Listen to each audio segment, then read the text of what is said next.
When we started to say, wow, this really is even more important than we first realized. So the 49er fire is one of the most historic fires in Nevada County's history. They figured it changed the laws of the state of California that said this is how you have to protect your home. That came out of Nevada County. Steve Eubanks came from the Fire Safe Council, and the main thing we needed to pay attention to was the ladder fuels. Planting has been removed from the edges of the house so that it does not touch the house. It was an incredible service from the Fire Safe Council to come out and spend a couple of hours going through this property. So the ready phase is when there's no immediate threat to you and your family. This is the time when you should be doing education and planning, whether that be training, educating yourself, or accumulating equipment, hardening your home, creating defensible space. Defensible space is really all about creating a buffer zone between your house and flammable vegetation. We really focus on defensible space around the home, that first 100 feet, but also around the roadway too.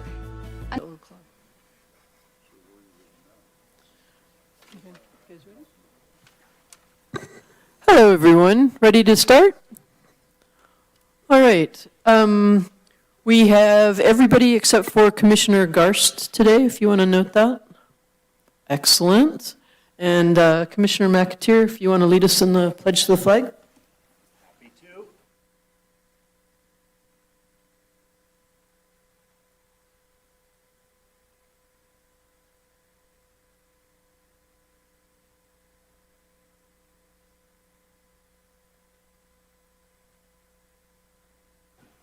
Thank you.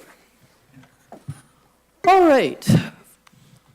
First up today is public comment on anything that is not on today. Whoops. Chair, sorry.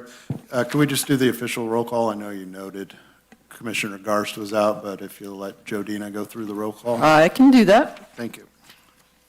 Sorry. That's what I did last time. Thank you. Please state if you are here. Commissioner McAteer. Present. Commissioner Foley. Present. Commissioner French. Process, yes, here. And Chair Millman. Present. And just noting, as you mentioned, that Commissioner Garst is absent today. Thank you. All right. Ready to move on to public comment? Okay, we're going to do public comment for anything that is not on today's agenda. You'll have 3 minutes to speak, and if you can start with your name and where you live. Anybody? Okay, we're going to close that down then. Next up, no commission business today? Okay, and no consent items? Yes, the There is a minutes. consent item.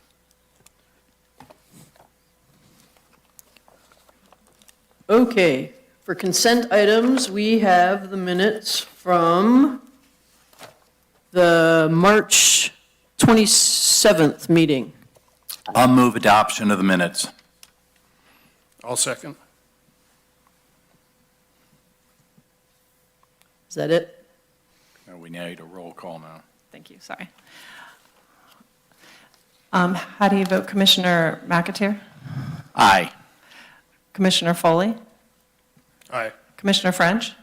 Aye. And Chair Millman? Aye. Thank you. Okay, which brings us to the first item on our agenda for public hearings. Can I turn this over to staff?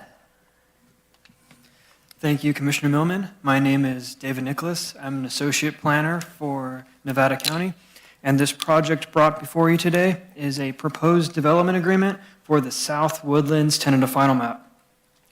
So this project is a request by the Shad Skigos Trust to enter into a development agreement with the County of Nevada with the intention of extending the expiration date of the already approved South Woodlands vesting tentative final map. This development agreement does not propose to modify the map and only proposes to extend the expiration date. So although this project is not rehearing this map that has already been approved, I'd like to provide some background about the map that this project is associated with. The South Woodlands tentative final map was a project to subdivide 152 acres into 30 residential lots, ranging in size from 1.7 acres to 20.3 acres in size. All but 2 of the lots would be served by public water provided by NID, while the remaining 2 would be provided water from a well. All of the lots would be served by individual septic systems. The subdivision is 3 miles east of the intersection of Brunswick and Greenhorn, and the access would be to the north of Greenhorn Road. Due to the project being beyond the dead-end road standards, it was also required that the project has secondary access, so it includes a gated secondary access from Sierra Sky Circle, which would be a road within the subdivision, out to Lee Lane, and eventually to Idaho Maryland Road. This map was originally approved on March 10th, 2016 by the Nevada County Planning Commission. Condition A2 of that approval included a condition that states the final map must be recorded within 36 months unless an extension is filed. And that's a typical condition in the county code that the county imposes upon subdivisions such as South Woodlands. The first 3-year extension was applied for and then approved by the Planning Commission on March 10th, 2022. And a second extension for 3 years was again applied for and approved by the Planning Commission, which extended the life of the map until March 10th, 2025.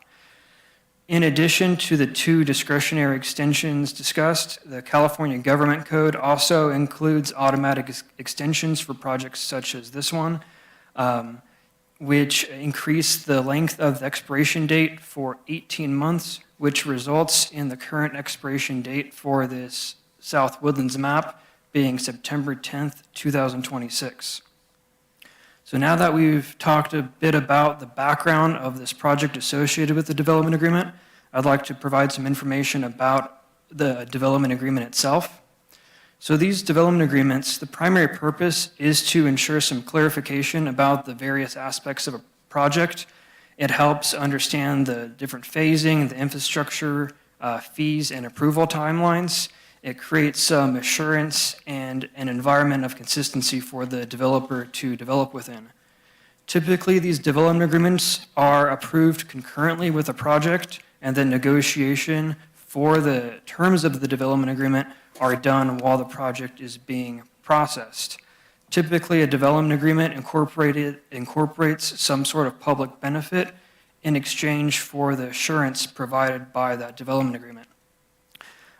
Typically, that public benefit has to go beyond the minimum standards required by the county code in order to justify the development agreement. While we were working on this South Woodlands development agreement, county staff worked with the developer's representative, but the developer's representative declined to provide the county any additional public benefit in exchange for the development agreement, and states that the original benefit provided by the project is adequate.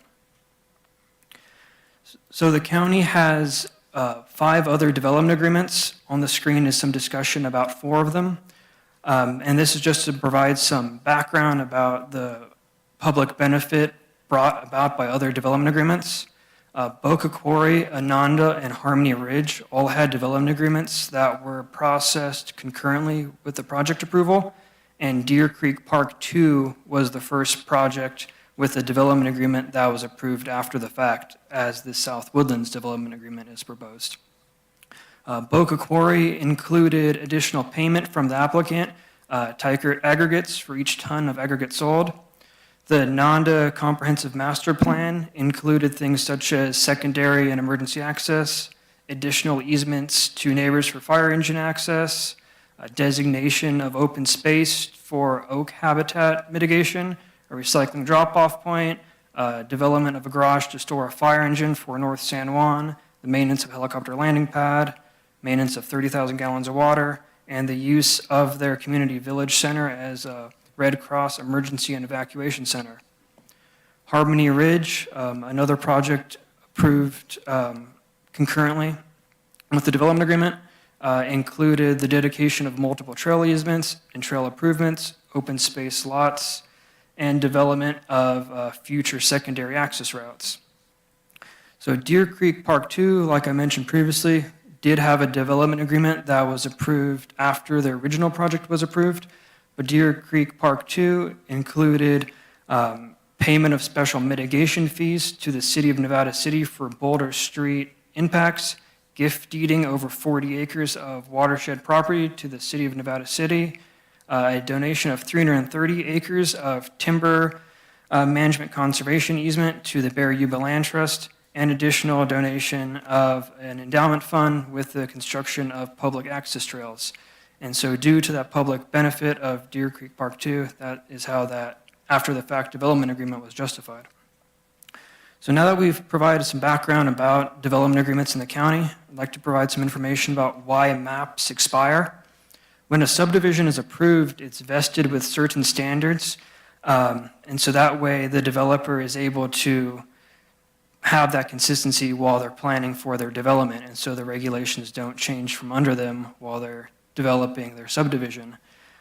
These expiration dates for maps are built into the Subdivision Map Act and the County Subdivision Ordinance because these vested requirements keep those maps to older standards, and the expiration date allows those maps to eventually expire so that the developer is incentivized to act within a reasonable time frame to develop the project, and also so that those maps have to comply with up-to-date rules, including road and fire safety standards.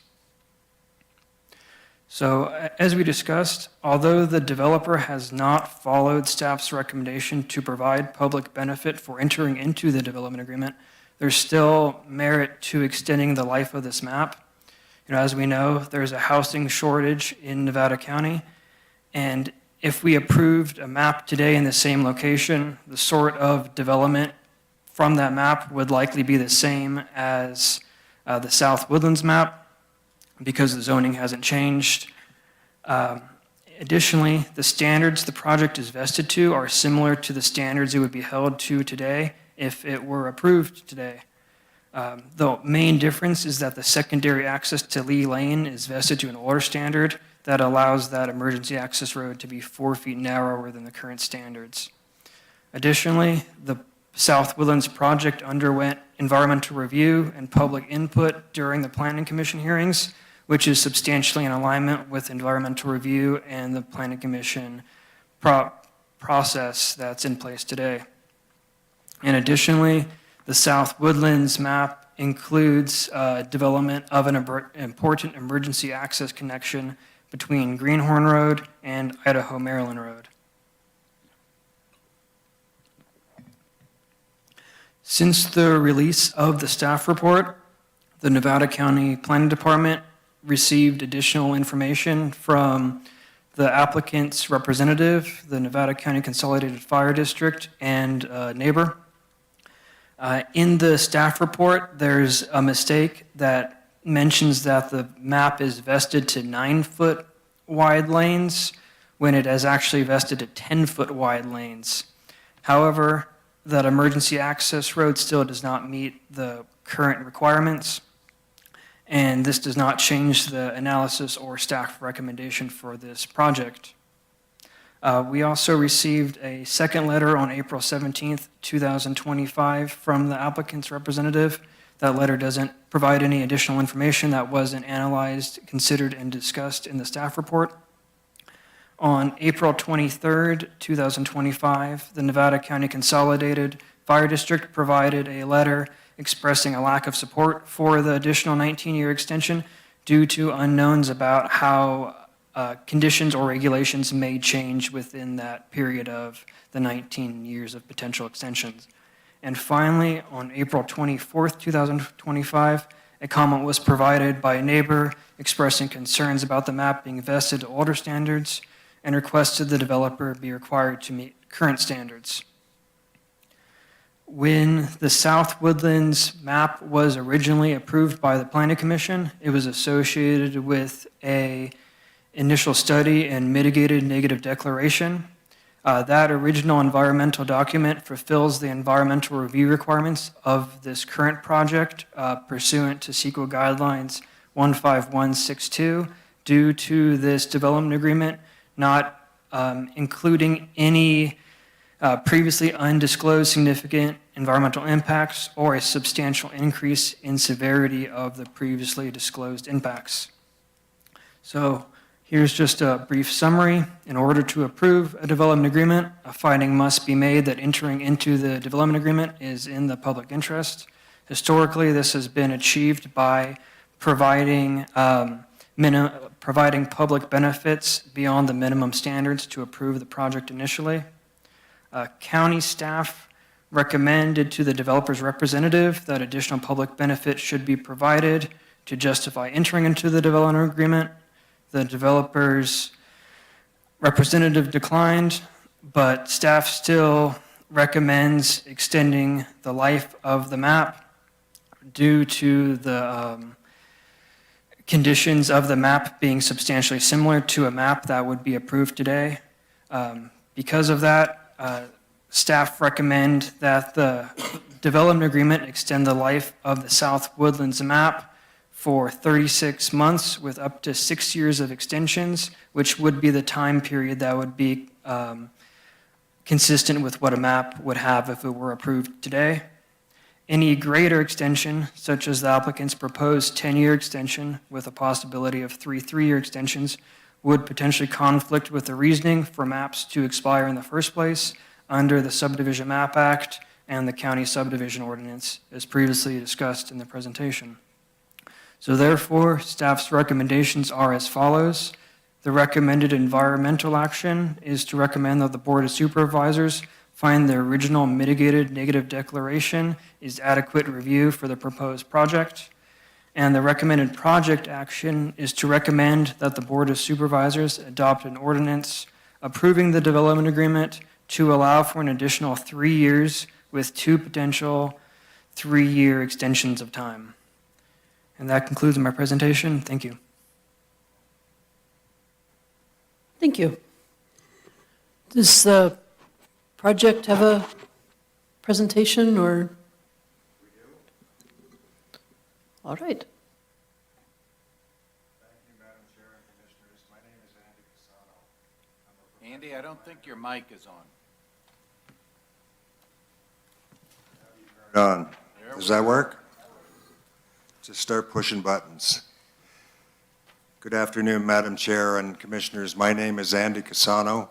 I'm a professional planner and a land surveyor with Nevada City Engineering, and I'm here today representing the Shad Ski Coast Trust in their application for this development agreement.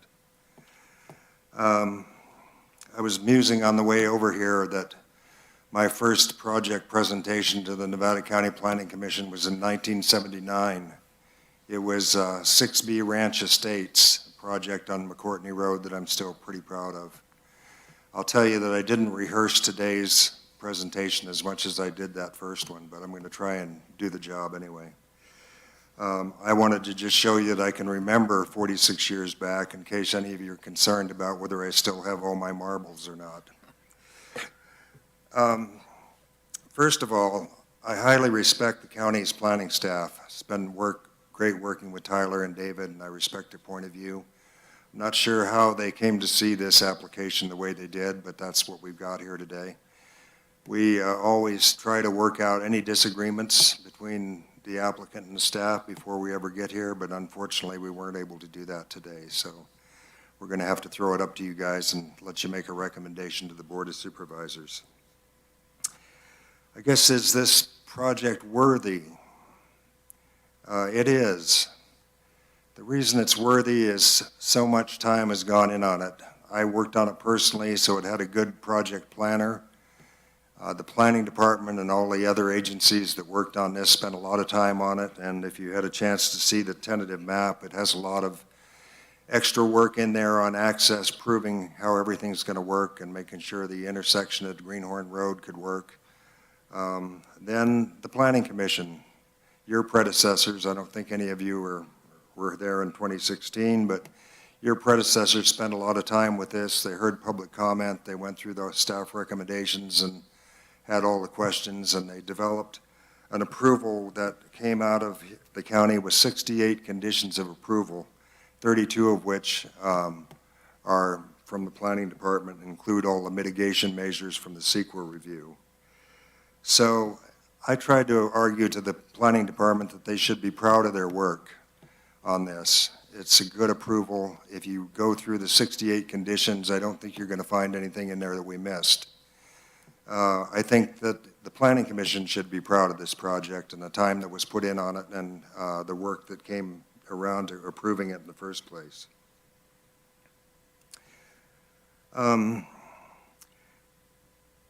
It's interesting that a slide went up that explored the public benefit of other development agreements but didn't have a slide to talk to ours, so I guess I'm going to have to talk to that myself. The main public benefit of this project, well, first of all, its setting is kind of on a hillside or on a plateau that is between Greenhorn Road and Banner Mountain. Everybody's probably familiar with that hillside. It drops off from the airport level down to the Greenhorn. This project is an infill project that would be in a plateau between those two areas, and by doing that, there's some things that the project design and conditions do. The most important one is it would develop through emergency access from Greenhorn Road up to Banner Mountain. Now, Greenhorn Road is considered the longest, probably cul-de-sac in the county, I think. This is 3 miles out, so if you live on Greenhorn Road, your aspects for escape during a fire are limited. I think you could probably try to get out to the Diggins area and maybe something like that, but this emergency access route is a huge benefit. There's one section of this route that traverses a very steep hillside, and I cannot meet the 24 feet of grading on that. It's just too steep. I can meet the 20 feet of grading that was in place when the map is proposed. And that, that standard was in place in the county for many decades and considered appropriate up until very recently. The rest of the roads, we're planning to widen anyway to accommodate pedestrian traffic, so the standard of what we were required to do in the 68 conditions and what the current requirements are pretty much the same. I think, I guess when you think about developing an area, right now that's a wild land area with no real decent access. When you think about developing that area, well, you say, well, should we move people into a fire-prone area? Well, maybe not such a great idea, but on the other hand, the development would create a lot of access in that area. This is a rare rural project that has treated public water, NID treated public water. There are fire hydrants in parts of that property already. Then the clearing required for the roads, the conditions required 30 feet of vegetation clearance for the roads, which is higher than the current standard. And just the clearing that would take place as the property developed would result in a lot of fuel removal that would be good. And then when you think about some of the worst fires here or in other locations, they've started in areas that are completely inaccessible. And so having eyes on the woods and great access, I think, is actually a bonus to that Never Land in between Greenhorn Road and Banner Mountain. It just puts more eyes there, and our fire services have done a great job where they can get access of really stomping these things out, which I greatly appreciate. I did not see the fire department's letter or the letter from the neighbor, so I can't address those. I'm sorry I didn't get those in advance. I guess the biggest thing on my mind right here and that I want to stress is fairness. When this client came to me and asked me about a development agreement, I said, well, we just processed 2 development agreements. One was a development agreement extension for Ridgetop, which was mentioned, and the other one was a development agreement for Deer Creek Park 2. Now, those went through with 10-year initial terms and 3 3-year extensions provided for. So naturally, I told my client that's what the county's been approving, and that's what you can expect. Now, the staff presentation suggests that during the development agreement processes for Deer Creek Park and Ridgetop, that new conditions of approval were negotiated, and that's simply not true. There was no change whatsoever to the conditions of approval that were originally applied to those projects, and that's what the development agreement calls for. So there was no new stuff added. Now, coming to me to ask me to add new stuff to the development agreement, the purpose of the development agreement is it's not real feasible to do this project right now because the value of lots like this has never really returned since the Great Recession. So the hope of the development agreement is to give us some breathing room so that we have time to see some market changes. I do think that land values are improving somewhat, but 3 years is not enough. And in my memo, which I think was in your packet, I pointed out that if we had wanted to complete this in 3 years, we really need to start tomorrow, and they're definitely not going to start tomorrow. So I'm having a hard time explaining to my client how come Lance Amaral and gang got 10 years plus 3 3s, and how come Mark Smith and gang got 10 years plus 3 3s, and how come all of a sudden this is seen under a different eye and being held to a different standard. I'm concerned about that in a lot of ways. So I would appreciate, I hate to ask you to overturn the staff recommendation, but that's what I'm asking you to do. I want to be shown the same fairness and the same consideration as the projects that came through before us. So with that, I'd like to answer any questions you have, and I appreciate your time to work on this today. Thank you. Thank you.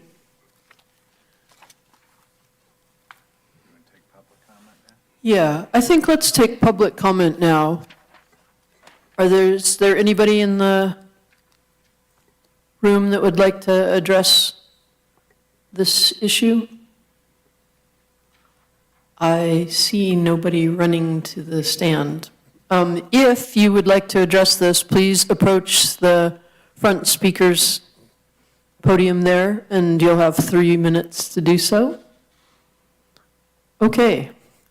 I think this concludes public comment. Yes, public comment is concluded since there is none. So let's move then to questions from the commissioners, or did you have something to add? I just wanted to, Tyler Barrington, Principal Planner for the record. I just want to clarify for the record, pursuant to condition D5, the Nevada County Consolidated Fire District contained in attachment 5, the wildland clearing is 10 feet from the road, not 30, as indicated by the applicant. The conditions of approval, we agreed to 30 feet. In the DA? That's not the way the conditions read. Sorry, I'm not understanding what we're...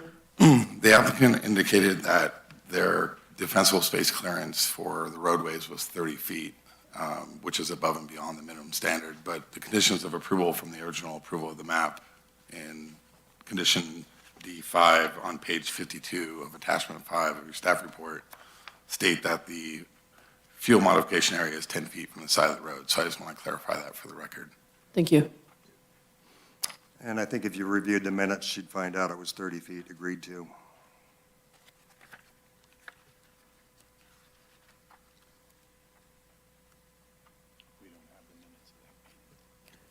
Yeah, I don't have the minutes of that meeting. So at this point, what is the issue here?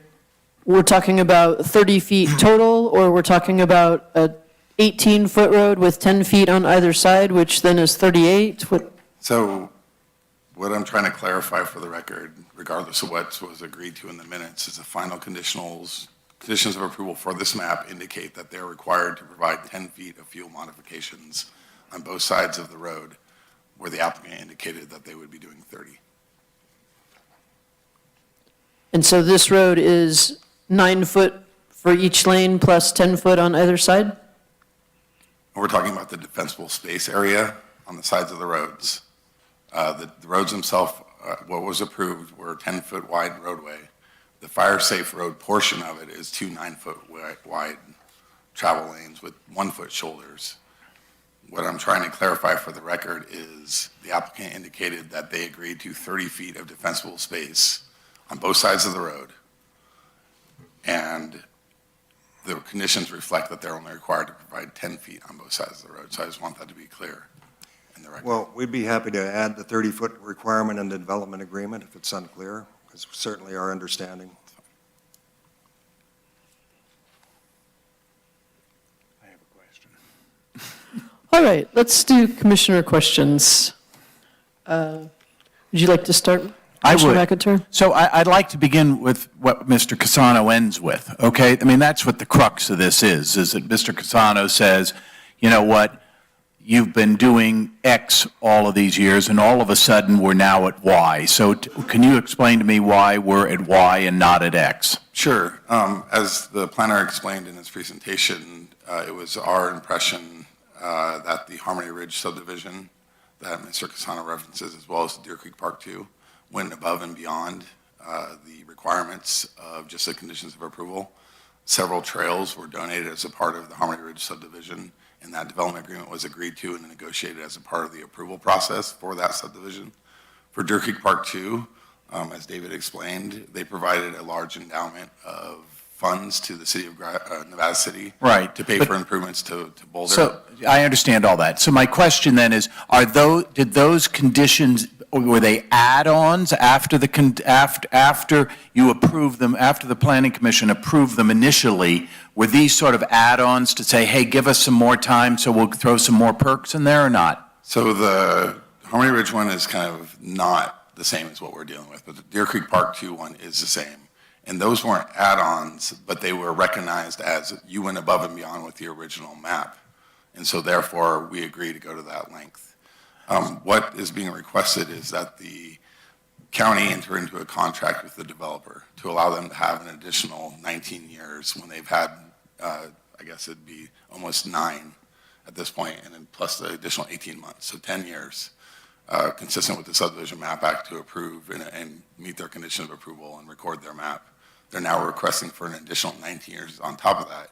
And what staff is saying, because of their unwillingness to provide additional public benefit pursuant to the county statute related to development agreements for making findings for approval, is that we feel a reasonable compromise is to effectuate, essentially to provide them the full timeline of doing a refiling of a new map is what would be required if their map would have expired.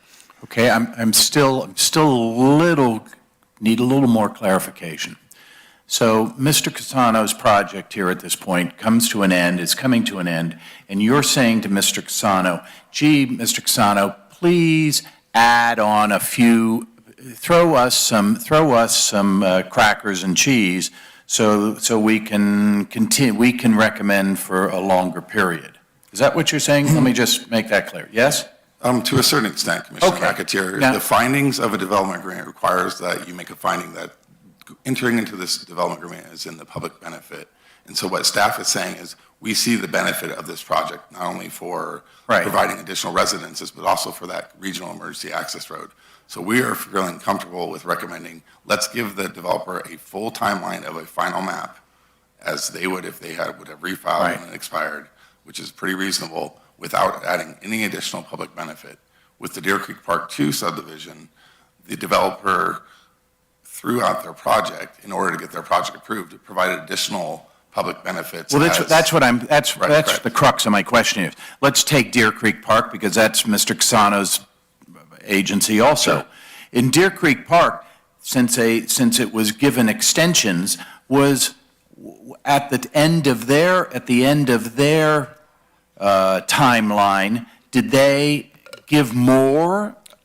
They did not, They did not. but they had done more ahead of time. I see. But that isn't that part of the problem here? Is it feels like maybe there's a punishment because they didn't give enough initially. So if they'd given enough initially, we'd be in a happier state here today than we currently are. Is that what you're saying? I mean, I think to a certain extent, if the project would have went above and beyond the minimum requirements originally, then we would probably be in a better place. Okay. But what they're requesting is to meet their original conditions of approval and to get an additional potentially 30 years to record their map when the map app allows for 9. Okay. Mr. Cassano,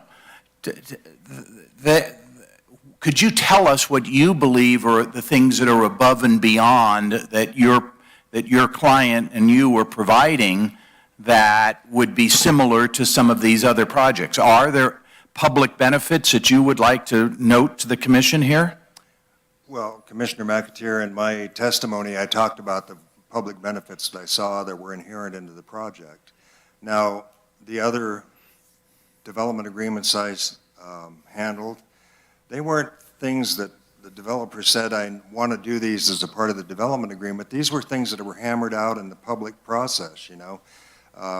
Development, Deer Creek Park has tough conditions. If you were in town when that was going on, everybody was attacking it, so Yep. it had extra tough conditions, and they weren't volunteers, they were just supplied by the county, and that's exactly what's in the development agreement, nothing more, nothing less.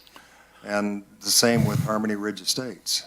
So I'll go back to the county again. What items did you want from Mr. Cassano that Mr. Cassano said no? What was your wish list?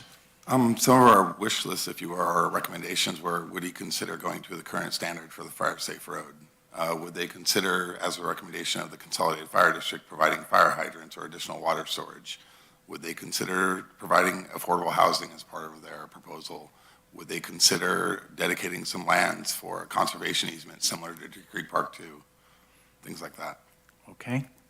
Mr. Cassano, your view of that was it's just adding on cost to the project, and the person doesn't want to put out $100,000 or so up front now or whenever. It hasn't been built yet because it doesn't pencil out, and so Right. adding stuff is not good, but,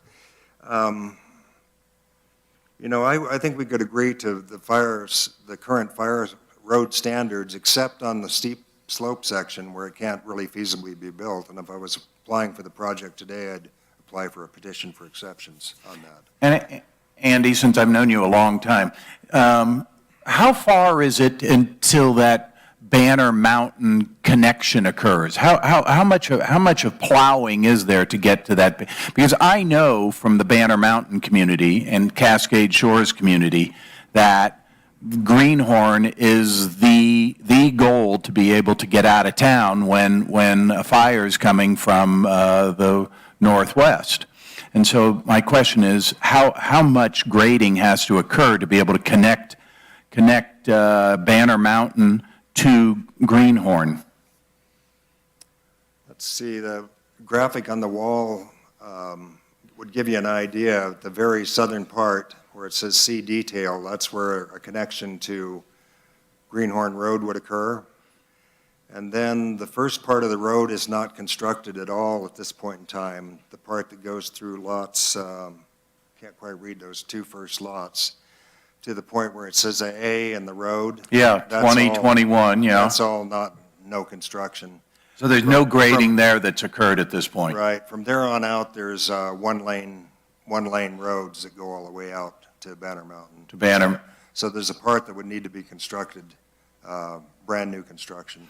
And so Andy, tell me how far is the northern part here to, since there is a road there, how far is that to Banner? Where does it come out on Banner? It actually comes out on Lee Lane.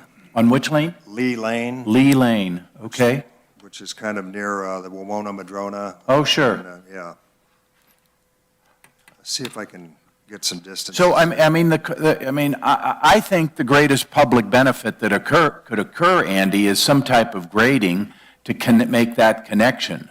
I don't know what the county thinks about this, but from my perspective, evacuation is #1 topic in this county. And if we can do something to be able to help those Banner people and Cascade Shores people have some access, and Greenhorn people to have at least a dirt road, would be an incredible benefit. Well, of course, the conditions of approval establish all of that as being built. I understand that. So I'm just saying that at the current, how far is it, Andy, from the bottom of that map to wherever that dirt road is? I'd say 3 to 4/10 of a mile, 3/10 of a mile. Okay. And I'm turning to you as a means to try to strike some kind of deal. Is there any willingness of you and the developer to be able to grade 3/10 of a mile so that people from Greenhorn and Banner could use that dirt road? So you're talking about the developer doing that in advance of any other work on the project? Yes, sir. I think that'd be very tough. Okay. Well, that's honest. I mean, that's what we're looking for. Okay. It's my specialty. Okay, I'll stop asking right now and listen to the rest of my commissioners.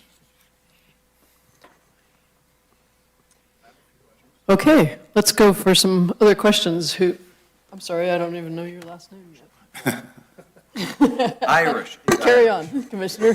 Thank you, and Commissioner McAteer, thank you for that good line of questioning there. You asked a lot of the questions that I was kind of thinking. I guess my question, I agree with Commissioner McAteer that it seems like this access road is a big part of the public benefit. I'm curious, you said there's a few sections in the road where you cannot meet the fire safe, the 24-foot wide road. I'm curious how far of a section is it where you cannot meet that? That's an off-site section. I think it's about 500 feet. Have you worked with the Consolidated Fire, the fire districts at all to work with some kind of mitigating effort to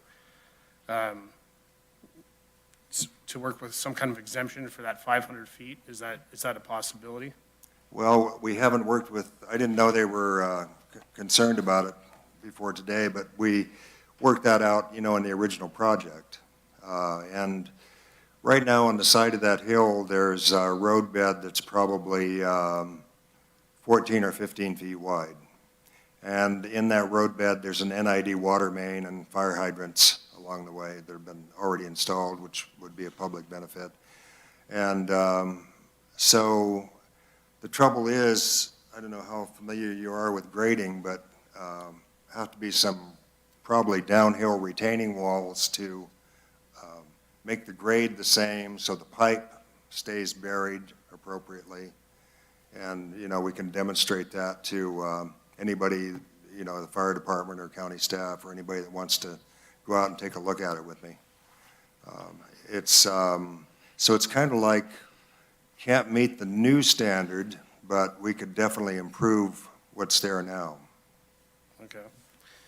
Yeah, I agree with Commissioner McAteer again that, fire evacuation routes are just of the utmost importance. So I would think if there's any way to work with the fire department and the county to mitigate some of those efforts to make that road considered fire safe to today's standards, while taking into account the topographical obstacles that are in place, I would hope that could be explored to try to complete that road, because I think that road would be a tremendous public benefit.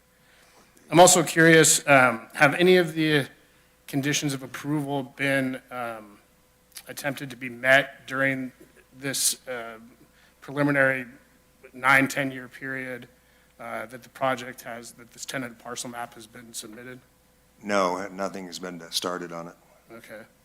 And you don't feel that another potential 9 years is enough time to get the ball rolling on this project, essentially? Well, you're asking me to predict the future economy of real estate, and I just can't do it. Right. I don't know for sure. I know that these lots are extraordinary. They're, being served by treated public water and having fire hydrants within 500 feet of the lots. That's huge. And So, and then the other benefits I talked about. So I would like to think that they would be useful over this period of time that we're asking for. You know, I look at Deer Creek Park, we followed that project.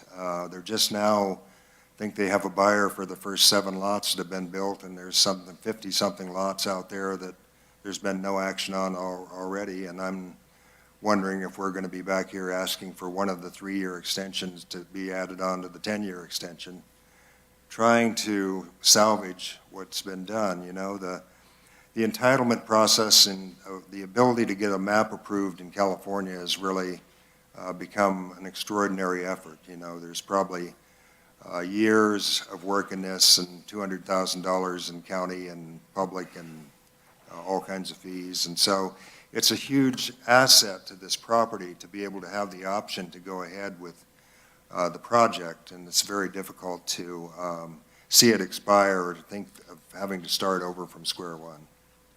Understood. Those other projects, the Deer Creek Park and the Harmony Ridge, did those projects, did they have the timeline similar to yours where they submitted a tentative parcel map, those maps were extended out, and then they applied for a development agreement after the fact, or did they apply for the development agreement from the get-go? Well, Harmony Ridge had an initial development agreement because they didn't have secondary access. So the development agreement said, well, you can't do certain things until you secure that. In Deer Creek Park, the original approval was 2007. So, and the recession came along and there were state granted extensions of time. So they had a huge window of extensions of time before there was nothing left, and we applied for the development agreement, I think in 2020 or 20 or 22, something like that. So, So they had, how much time exactly did they have during their development process? well, from the time of the original approval, it's been something like 17 years or 18 years. I'm just trying to, square what you said about fairness, about the time frame that these other projects were allotted, and it sounds like they're somewhat similar to what is being proposed for this one too, if you take into account the possible extensions that are possible with this development agreement. I appreciate that. I think fairness is a big deal for me and my client as well. Okay. I think that's all I have at this point. Thank you. Commissioner? Yes, thank you. So county staff mentioned a few items that they would look for as additional benefits from this project. And the road's kind of at a standstill here. Any of the other items they mentioned you'd be willing to work with them on? Well, we could take them one at a time and talk about them.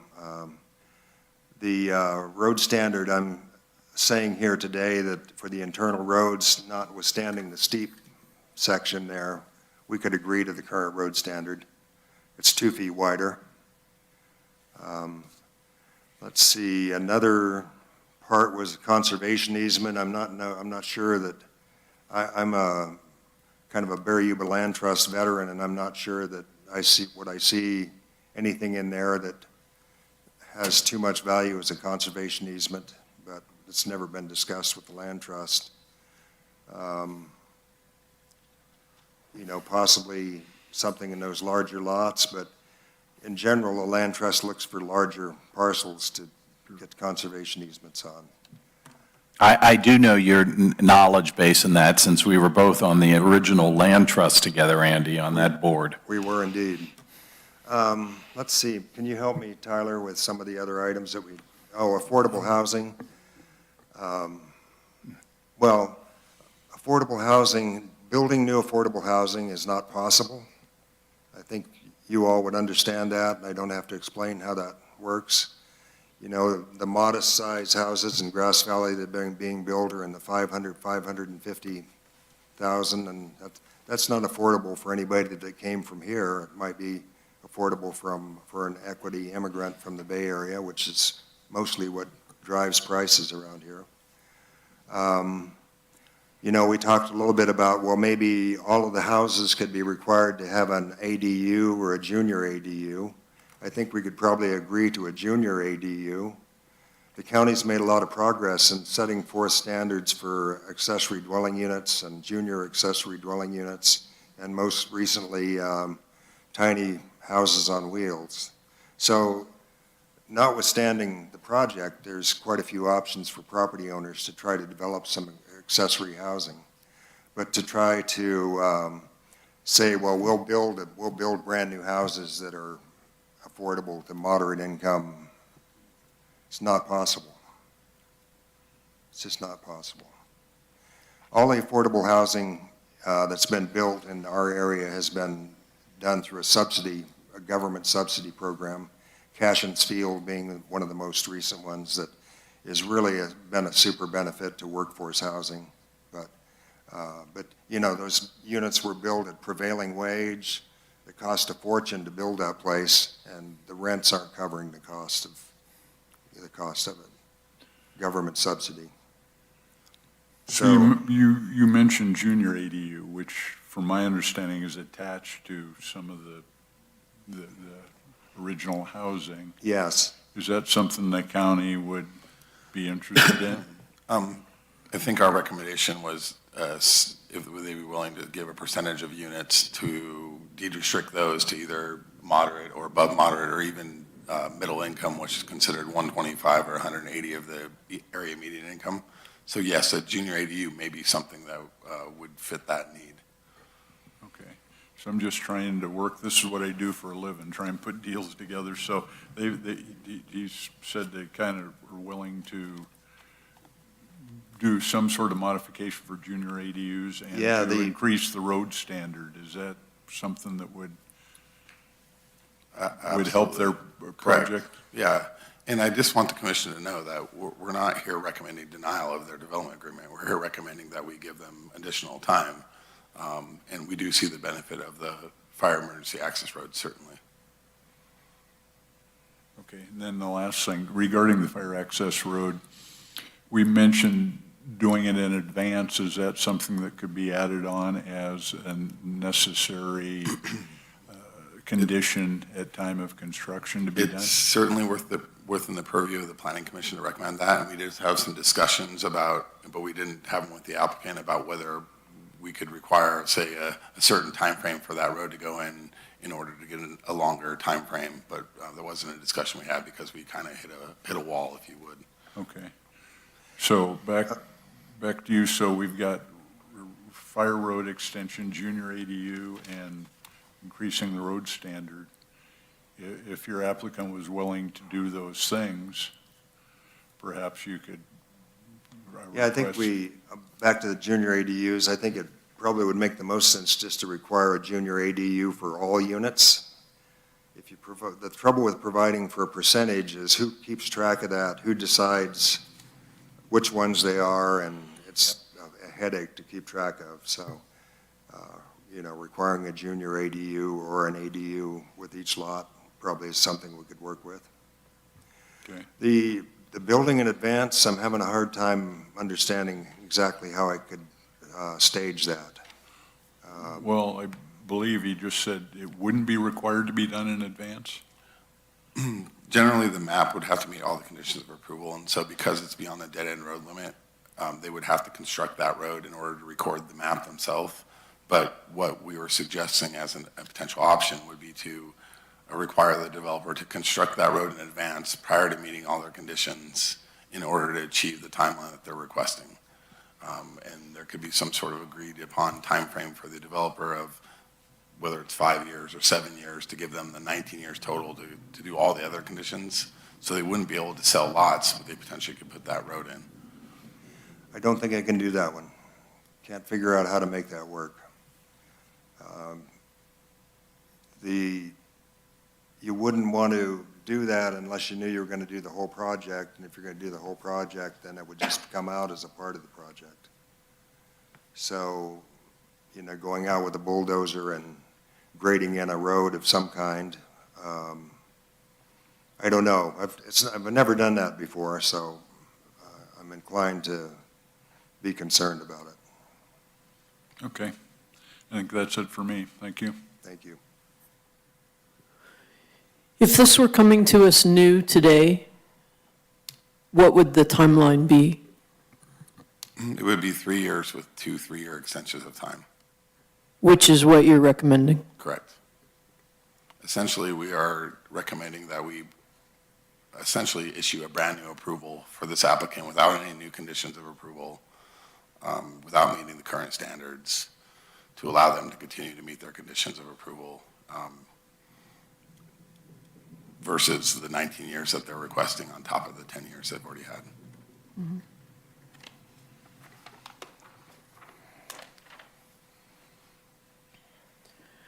And just to clarify, the access at Lee Lane, that works for fire access both directions, right? It's not just for the, okay. Correct. It would be gated, however. It would be what? Gated? Gated. It's not, there's nothing there currently? There's Not just, that I'm aware of. there's some kind of dirt road. There's a dirt road there. Dirt road that's just open, Andy, that you can just drive down? It's gated, Oh, it's gated. yeah. Why does it need to be gated? That was a request of the development at the time of approval. Well, the only way to make a demarcation between a general access and an emergency access is an unlocked gate with some signage on it. You know, otherwise, why wouldn't people just use it every day? Well, I know in Morgan Ranch, they have bollards that you bump up against and they sort of go down then, you know, that means that you got to get out, so you hit the bollard and it cracks the whatever's there. Yeah, most of the standards have been a unlocked gate and the sign just says no parking, fire access only. Okay.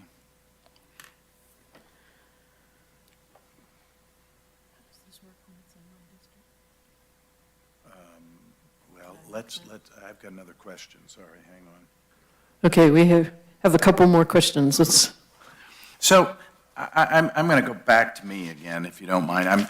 So tell me, Tyler, just use Deer Creek Park, since we all know that. So let's use Deer Creek Park. So when Deer Creek Park was approved, could you just tell me the years that Deer Creek Park got? Because I'm trying to understand this fairness issue a little better. And you're referring to the approval of the development agreement or the original map?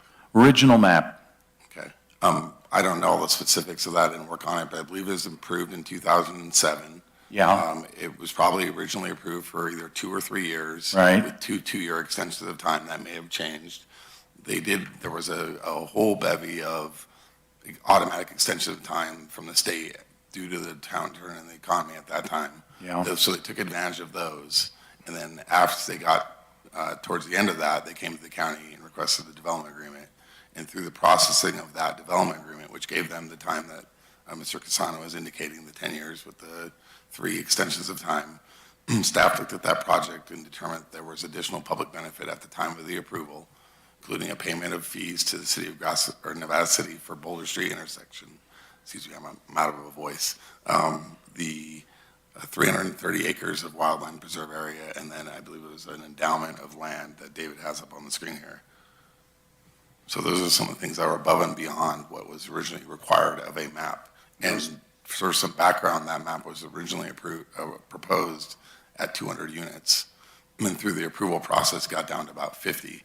Those are smaller lots in closer proximity to town and probably serve for a better purpose of providing slightly more affordable than these larger lots out at the end of Greenhorn. Okay. Again, all of those conditions were in the original approval after the final county's That's correct. action. Say that one more time, Andy.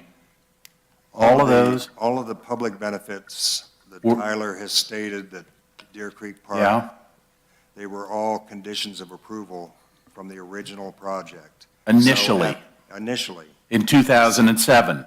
Correct. So at the point the development agreement was entered into, nothing was added, nothing was subtracted. It just was what was approved in 2007, period. And those So- were, Commissioner McAteer. sorry. Yeah, go ahead. Those were concessions offered by the developer to get their map approved in 2007. And so staff recognized that those concessions were made at that time. Okay, but the point Mr. Casano is saying that I think is really important to understand is that when Deer Creek Park was initially proposed, the development agreement said X, Y, and Z, and they were given 3, 3, 2, or 2, 2, 3, or whatever it was, and then it came to the end, and then there was another 10 plus 3 plus 3. Is that what I'm understanding? But there was nothing, no, it's not, okay. Well, I mean, to a certain extent, the original map was approved without a development agreement. Aha. They went through all those timelines. They didn't get their map recorded. They didn't meet their conditions. And so they came to the county and said, hey, can we get into this development agreement? And through the Planning Commission of the Board of Supervisors, the board and the Planning Commission agreed that those concessions that they made originally were enough public benefit in order for us to enter in that 19-year timeframe. This map provided a few concessions in order to get their map approved. One was a fence to block out one of the neighbors, but everything else was standard conditions of approval. Okay. That's the difference between those two maps. But in that, for the Deer Creek Park, some of these things were done in advance of any development happening, right? Like the deeding of 40 acres, that happened right up front, right? Correct, yes, and the payment of the endowment to the city for the street impacts. And that would be the difference between what we're looking at currently and some of these others? Correct, Commissioner, that's one of the differences. Where if the applicant were saying, yes, I would grade that, basically make the road connection, that would be more, in your mind, similar to these other cases? If they were going to make the connection like now or within 5 years, yes, that would be that. Or if they were to say, you know what, we only were required to do an 18-foot wide road back then, but now we'll do 20 because that's the current standard. So recently the Planning Commission approved the Pay subdivision map, and I don't know if you recall it or not, but there was a 30-foot shaded fuel break on one of the parcels to provide for fire safety. That was one of the suggestions we made as a way to provide something in addition, because if the map sits fallow for 19 years, it continues to be in the same state of overgrown and so on and so forth. So those are some things we offered up to the developer as ideas that he could come back to us for us to feel comfortable saying, yes, let's enter into this contract for 19 years with no guarantee at the end of the day that you're going to perform and provide this map. Okay, that makes sense to me. Thanks. So I guess getting back to my original question, so we're at the point, would the addition of a requirement for junior ADUs on each unit and the increasing road standard be enough to sway county to, I guess that's what he's saying they will agree to, so would that? Effectively, it's your decision as the Planning Commission to make a recommendation to the board. And so if that's the purview of the Planning Commission to say the developer will do these following things and we want you to recommend the 19 years, then that's what staff will carry forward.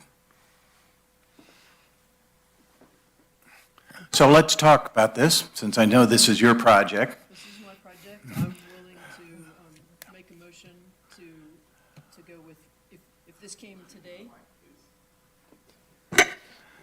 Sorry, if this came before us today, it would be 3 and 2 3-year extensions, and I'm ready to Go along with the staff. To go along with the staff. Okay. And so I'm trying to, I think Steve and Iris and even John are on the same page here about this. I mean, I think the ADU thing is nice, the junior thing, but that's, this is rural. This is rural Nevada County to put a little unit on or whatever else. I still believe the road is the biggest issue. And he said twice that they're not going to do that in Well, I understand that. advance. I'm going to go back one more time. If I don't go back one more time, I'd be negligent. So, Andy, I'm willing to, my view is I'm willing to vote for these extensions, which you say is fairness, with something coming forward that within the next 5 years that a road be, 3 years. There's no reason to leave that hanging. Okay, well, I'm trying to get some kind of help here, Andy, for you. So the chairman is saying 3. Is there anything that within 3 years that you could put that road extension through to be able to allow Greenhorn community and Banner Mountain to be able to use it as evacuation route? Well, I can see how much everybody wants that, but I just don't see how to do it. I mean, there's no future in putting that road in unless you're going to do the project, and if you're going to do the project, then the road's going to go in as a part of the project. So I don't know how to do it. I understand that, and I'm just trying, you can see Yes. me, you've been in these situations before, trying to be able to do something to be able to get county staff, the commission, to be able to say, we want to have an extension, but gee, a little perk would go a long way towards this, especially knowing that evacuation's the #1 item in the county. So that's okay. Thank you, Yeah, I as think always, that- for your honesty. The junior ADUs and the road standard, that's fine.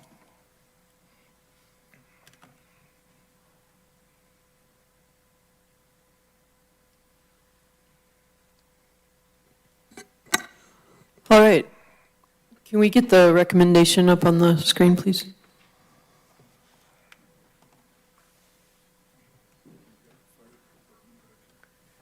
Yes, sir. Certainly.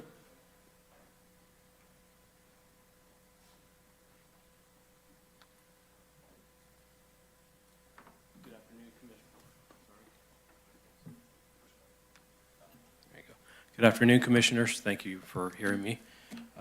Sir? Can we get your name and? Yeah, I'm Robert Tellem. I'm a fire prevention officer with the Nevada County Consolidated Fire District.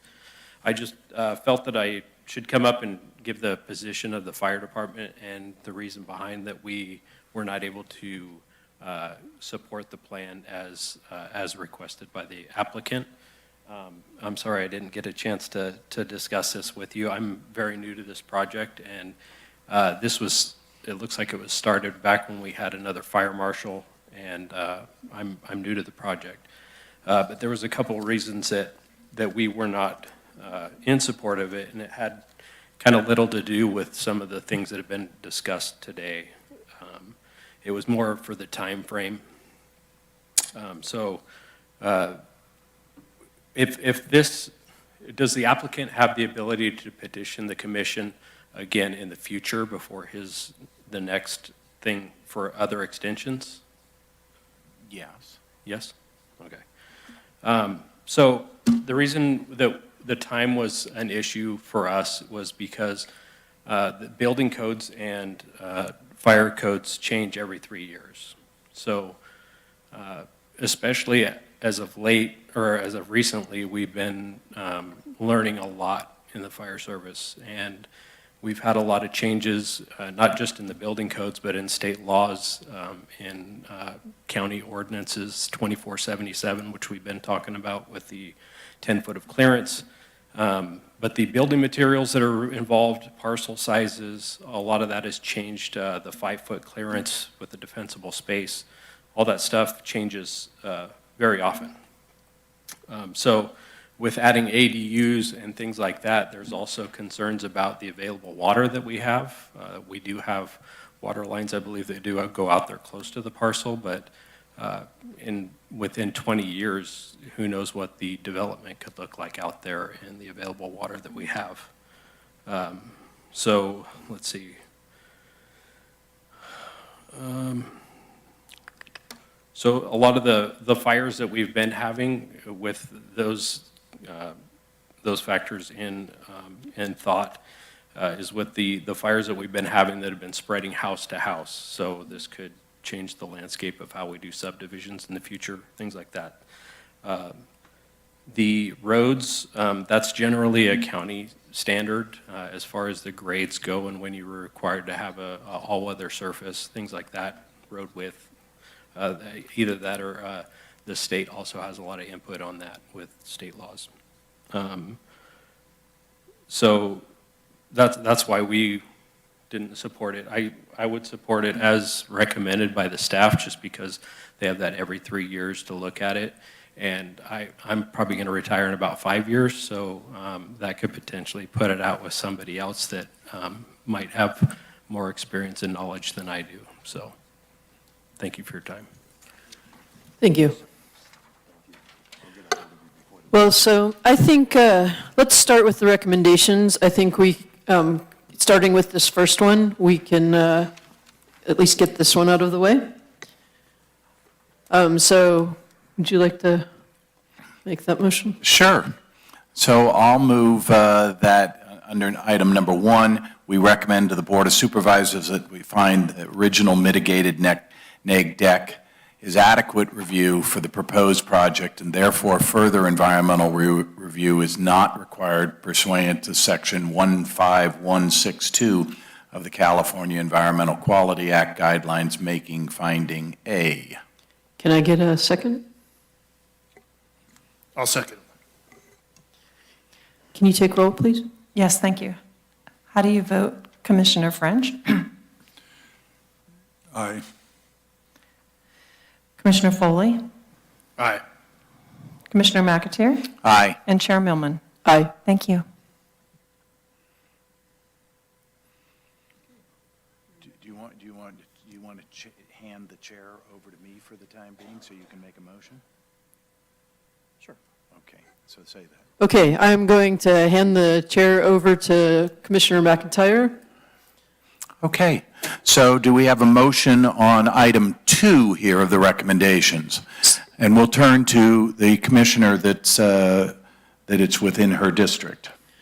So I would like to make a motion that we follow the staff recommendation and recommend that the Board of Supervisors adopt an ordinance approving the development agreement MIS 24-0015 to allow for an additional 3 years with 2 potential 3-year extensions of time pursuant to Nevada County Code Section 1205180E, making findings A through E.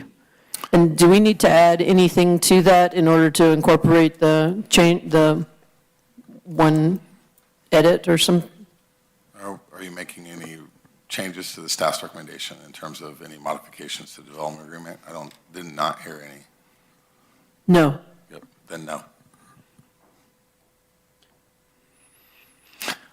Okay, is there a second to that? Yes, I'll second that. Any further discussion? Roll call, please. Thank you. How do you vote, Commissioner French? Aye. Commissioner Foley? Aye. Commissioner McAteer? Aye. And Chair Millman? Aye. Thank you. Okay. Thank you, Commissioners. Appreciate your time. Thank you, Andy. you Would for love to coming get in. that road in, Andy. Maybe when I retire, I'll buy a bulldozer. Okay. Okay, this brings us to the next public hearing item on our, I guess I'm reclaiming the chair. Yes, you are. Okay. Brings us to the next item. And can we get a staff report on this one, please? Madam Chair, can you give the staff just a second to set up? Of course. Thank you.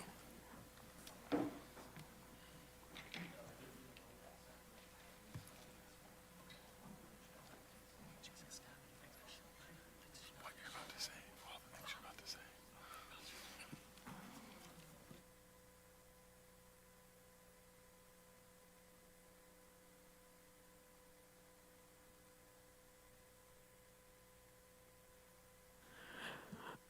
Okay, we're going to quit chatting up here about the last one and let you give your report for this next project. Thank you. Good afternoon, everyone, and thank you for being here today. My name is Zachary Rubal, and I'm an associate planner with the Nevada County Planning Department and the project planner for the Gableman project in front of the Planning Commission for review today. So the project parcel is approximately 21.41 acres in size and is located at 12100 Scenic Drive in an unincorporated area of Nevada City and is approximately 1.8 miles southeast of downtown North San Juan and approximately 6.8 miles northwest of downtown Nevada City. The project parcel is accessed via Scenic Drive, a private road, from Tyler Foot Crossing Road, which is approximately 2.2 miles northeast of State Highway 49. The project site is located in a rural area, and a number of the surrounding parcels are developed with residential, rural, and accessory uses. However, the majority of the parcels to the north are mostly undeveloped. In November of 1977, the original tentative parcel map, PM 76-132, was approved and recorded in Book 12 of parcel maps at page 33, which created the original subject parcel. In 2014, a setback easement was approved to allow for the expansion of an existing structure in the southeastern region of the parcel, encumbering the parcel directly adjacent to the east. In August of 2020, the Nevada County Planning Department approved an application for a commercial cannabis administrative development permit with an associated Oak Resources Management Plan at the project site for the previous property owner. In addition to the commercial cannabis ADP and the Oak Resources Management Plan, in July of 2020, the Nevada County Planning Department approved a steep slopes management plan for the proposed grading of an access road and commercial cannabis cultivation area within 30% slopes associated with the project. On July 26 of 2023, the current property owner and project applicant, Mr. Michael Gableman, requested to withdraw the previously approved cannabis ADP in order to move forward with this current project application in front of you today. A pre-app review letter from the Planning Department was completed on July 13th of 2023, which provided information regarding the potential feasibility of the proposed project.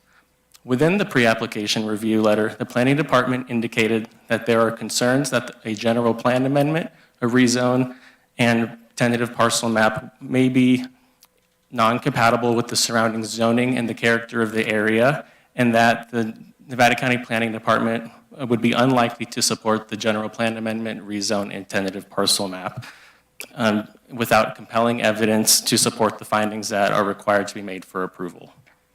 As a part of the official project submittal for this current project, there was no new compelling evidence that was provided that further demonstrated that the proposed project would be consistent with the findings required for approval.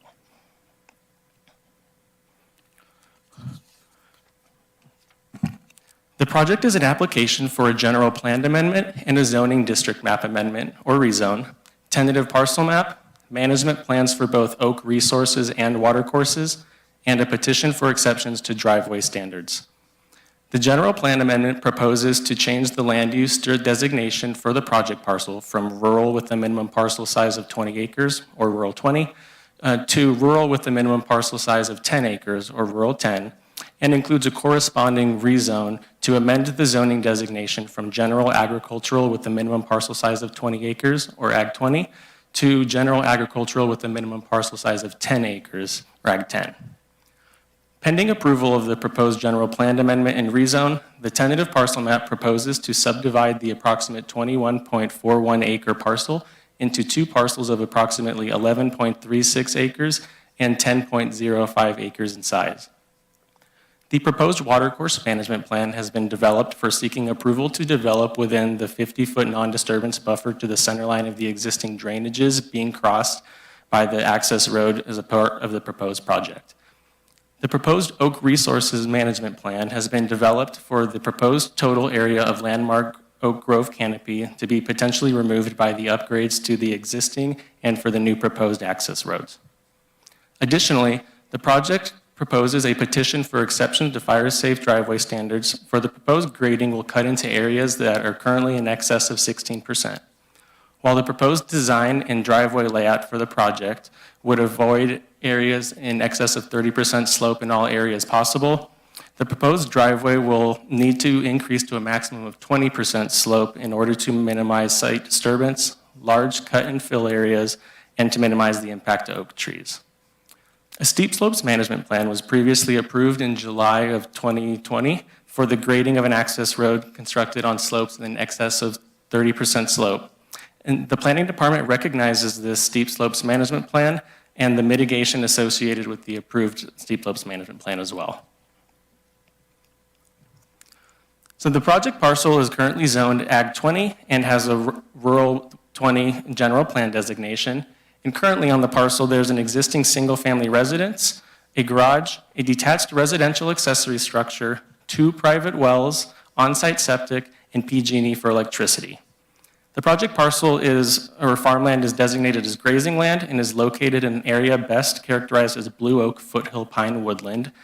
and the site slopes up from approximately 2,100 feet elevation at the southern portion of the parcel and goes up to approximately 2,500 feet of elevation at the northern end of the parcel. The project parcel is directly bordered by 5 parcels zoned Ag 20 with a Rural 20 land use designation to the north, east, and west, and 3 parcels directly south are zoned Ag 10 with a Rural 10 land use designation.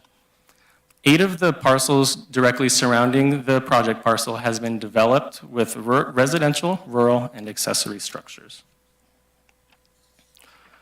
So the project parcel is designated as rural 20, as mentioned earlier, and rural general plan designations are intended to provide for development of compatible uses within rural areas.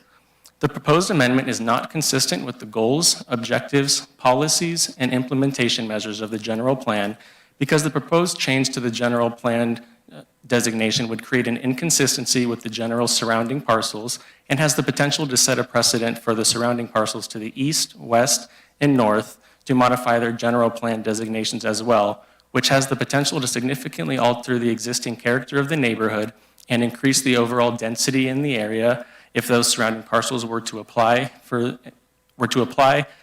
achieve the same desired results as this proposed parcel. The proposed amendment is not in the public interest and has the potential to adversely impact the health, safety, convenience, and welfare of the county because the project parcel is in a remote area that has challenging topography and would increase the density in an area that is already designated as very high fire severity and is located on a dead-end road where evacuation capabilities in the case of a natural disaster have not been improved but would be further impacted negatively as a part of the proposed project.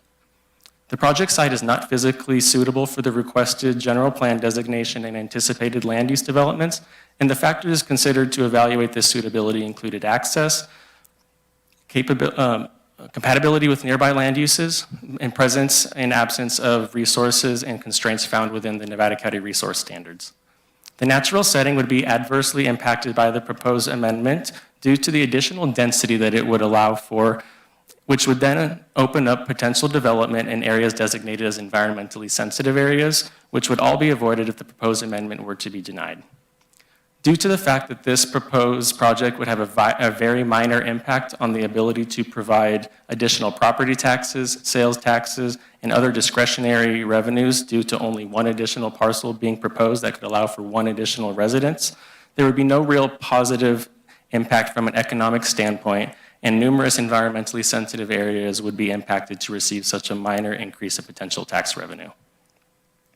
The recorded parcel map found in Book 12 of Parcel Maps at page 33 demonstrates that the previously approved parcel map created parcels of relatively the same size and same configuration, and that the intent of providing parcels that are all relatively similar in size with the same configuration and same general plan designation was to keep the character of the surrounding area same and consistent with one another.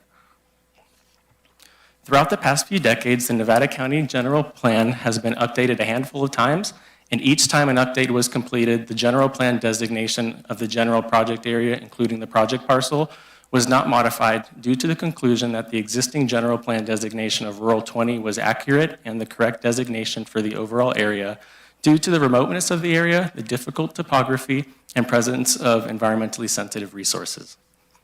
The proposed project would disrupt those similarities and inconsistencies that have already been achieved as a part of the previous land use mapping completed, which would be completely avoided if the proposed amendment were to be denied. The project parcel is located in a rural district, general agricultural with a minimum parcel size of 20 acres, where the purpose is to preserve the existing open and pastoral character of rural areas. Agricultural uses are of the primary importance, and all other uses are secondary. The proposed rezone is not consistent with the provisions of the Nevada County Code because the proposed change of the zoning district designation would create an inconsistency with the general surrounding parcels and has the potential to set a precedent for the surrounding parcels to the east, west, and north to modify their zoning district designations as well, which, as mentioned earlier, has the large potential to alter the existing character of the neighborhood if those parcels were to apply for the same entitlements and achieve the same desired result as this proposed parcel. So while the parcels directly south there are a few that are zoned Ag 10, these parcels are they directly connect to Tylerfoot Crossing, a county-maintained road, and the majority of all the parcels to the south are between 1 and 3 acres in size, which is significantly smaller than the project parcel. The proposed rezone is not in the public interest and has the potential to create adverse impacts to health, safety, convenience, and welfare of the county, because similar as mentioned earlier, the project parcel is in a very remote area and has a lot of challenging topography, and it would increase the density in an area that's already designated as a very high fire severity zone, and is located on a dead-end road where evacuation capabilities have not been improved and would be further impacted negatively if the project were to be approved. Throughout the past few decades, similar to the general plan, the Nevada County zoning district map designations have been updated a handful of times as well, and we're including the project parcel. And the zoning district designations were not modified due to the conclusion made that the existing zoning designation of Ag 20 was accurate and the correct designation for the overall project area due to the remoteness of the area, the difficult topography, and large presence of environmentally sensitive resources. The proposed project would disrupt those similarities and consistencies that have already been achieved as a part of the previous county zoning efforts, as the existing 20-acre minimum parcel size was deemed appropriate for the project parcel and for the surrounding area.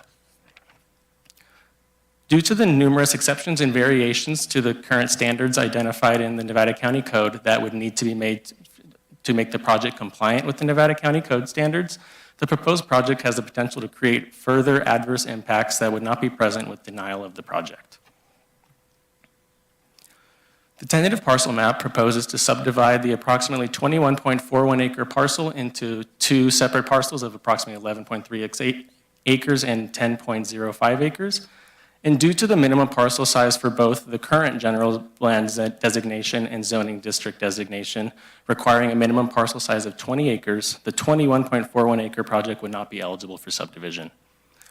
As mentioned earlier, recorded parcel map 76-132 demonstrates that the previously approved parcel map created parcels of relatively the same size and the same configuration, and that the intent of providing parcels that are all relatively similar in size with the same configuration and with the same both general plan designation and zoning district designation is to keep the character of the surrounding area to be consistent with one another, and has been in place through numerous general plan and zoning ordinance updates. The project site is not physically suitable for the land division and the proposed density, evidenced by the proposed parcel only being 21.41 acres in size when the current general plan and zoning district designations require the parcels be a minimum of 40 acres to be eligible. Additional evidence that the project site is not physically suitable for the land division is that the project project site is located in a very remote area on a dead-end road, contains challenging topography, which would not allow for fire-safe standard access roads to be constructed without the approval of a petition for exceptions to fire-safe driveway standards. It increases the density in the area where evacuation capabilities are already challenging, provides very minimal positive economic impact, and would impact multiple environmentally sensitive areas and protected resources such as steep slopes, drainage channels, and landmark oak grove. Additionally, the design of the proposed subdivision and its improvements could cause substantial environmental damage because the proposed project proposes construction activities to occur in multiple areas that contain designated ephemeral drainage channels and landmark oak grove, which would all be completely avoided by denying the project. There are aquatic resources within the project area, including natural drainage areas within the southern and central sections of the subject parcel that would be considered ephemeral drainages. Given the ephemeral drainages do contain a defined bed and bank and signs of flow, they are subject to the 50-foot non-disturbance requirements of the Nevada County Code for disturbance related to protected aquatic resources. Upgrades to culverts will be required, and the existing access roads will need to be widened as a part of the proposed project and require grading of the access roads to provide access to these areas, which will cross these drainage channels that contain that 50-foot non-disturbance buffer. So drainage channels are considered environmentally sensitive areas, and while the watercourse management plan has been prepared to attempt to limit the potential impacts to these drainage channels, due to the topography, vegetation, and presence of other existing environmentally sensitive areas, crossing these drainages would be inevitable to provide access to the proposed building envelopes in mused areas, all of which impacts would be completely avoided if the project were to be denied.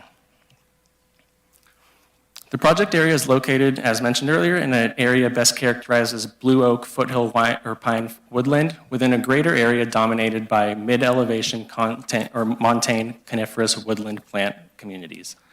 The parcel includes protective oak resources, including multiple areas of landmark oak grove and a single landmark oak tree, which are considered environmentally sensitive areas, and potential impacts to such protected resources include removal of or encroachment within the drip lines of these protected oak resources. A total of 6.8 acres of landmark oak grove occur within the project area, and the total area of landmark grove canopy to be potentially removed by the upgrades to the access roads would be relatively close to a maximum of 0.3 acres. The project area does not contain suitable area for the on-site plantings of oak saplings or acorns, given the steep slopes and shading within the general greater part of the project area. And therefore, the Oak Resource Management Plan recommended that a 0.3 acre compensatory mitigation credit be purchased through the Barry Yuba Land Trust Program.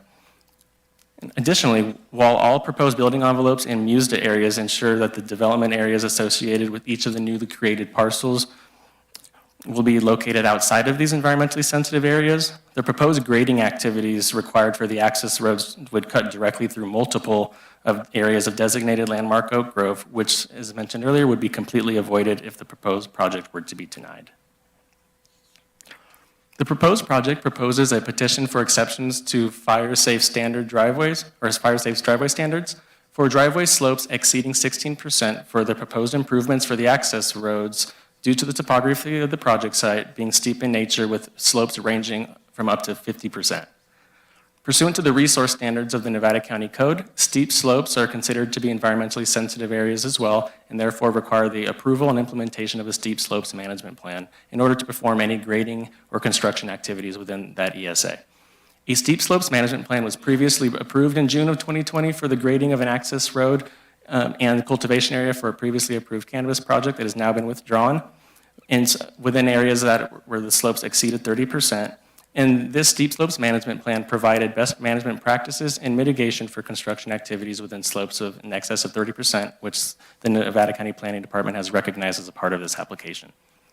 The proposed driveway improvements are required to be consistent with Nevada County standards, and while the proposed design and driveway layout for the project avoid areas in 30% slope as much as possible, the proposed driveway will still need to be increased to a maximum of 20% slope in order to minimize site disturbance, large cut fill areas, and impact to oak trees. While a petition for exceptions for fire-safe driveway standards and a previously approved steep slopes management plan are being utilized in order to provide the best attempt to prevent negative impacts to the existing soil conditions, slope stability, and erosion due to the grading areas that exceed 30% slope, these potential impacts, as mentioned earlier, would be completely avoided if the proposed project were to be denied.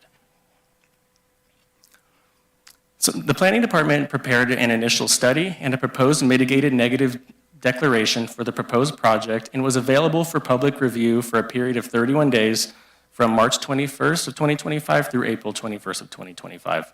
The initial study identified potential impacts associated with this project to air quality, biological resources, cultural resources, geology and soils, hazards and hazardous materials, hydrology and water quality, noise, transportation, tribal cultural resources, utilities and service systems, and wildfire. All of the potential impacts that were identified have been mitigated below levels of significance, and therefore a mitigated negative declaration is the appropriate environmental document for this project. So there are a number of general plan policies that the proposed project is inconsistent with, and I'm laying out a few of them right here. So the proposed project is inconsistent with General Plan Policies 1.1.2 and 1.6.1 because, as mentioned earlier, the project would create an inconsistency with the general surrounding parcels and has the potential to set a precedent for the surrounding parcels to modify the general plan designations as well, which has the potential to significantly alter the existing character of the neighborhood and increase the overall density in that area. And the project would disrupt those similarities and consistencies that have already been achieved as a part of the previous land use mapping completed, which would be avoided if the proposed amendment were to be denied.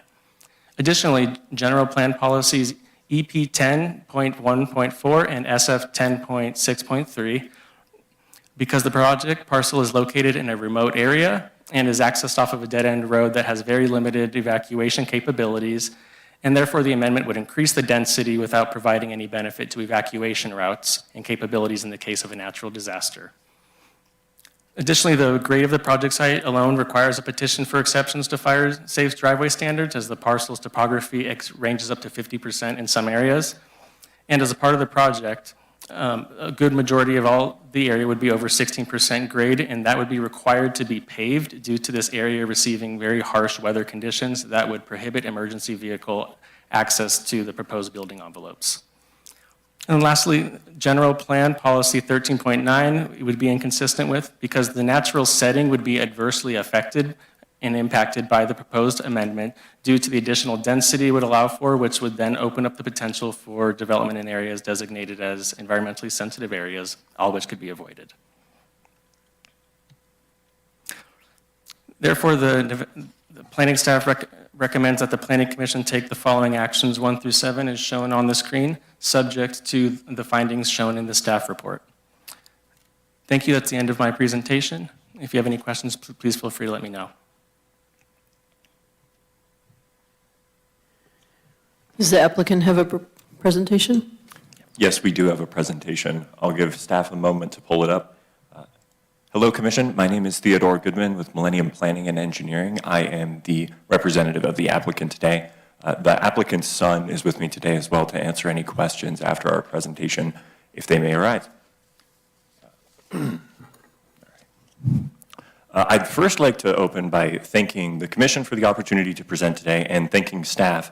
While we may disagree on some of the interpretations within the code, we certainly respect the efforts and dedication that they put into this project and all of their projects.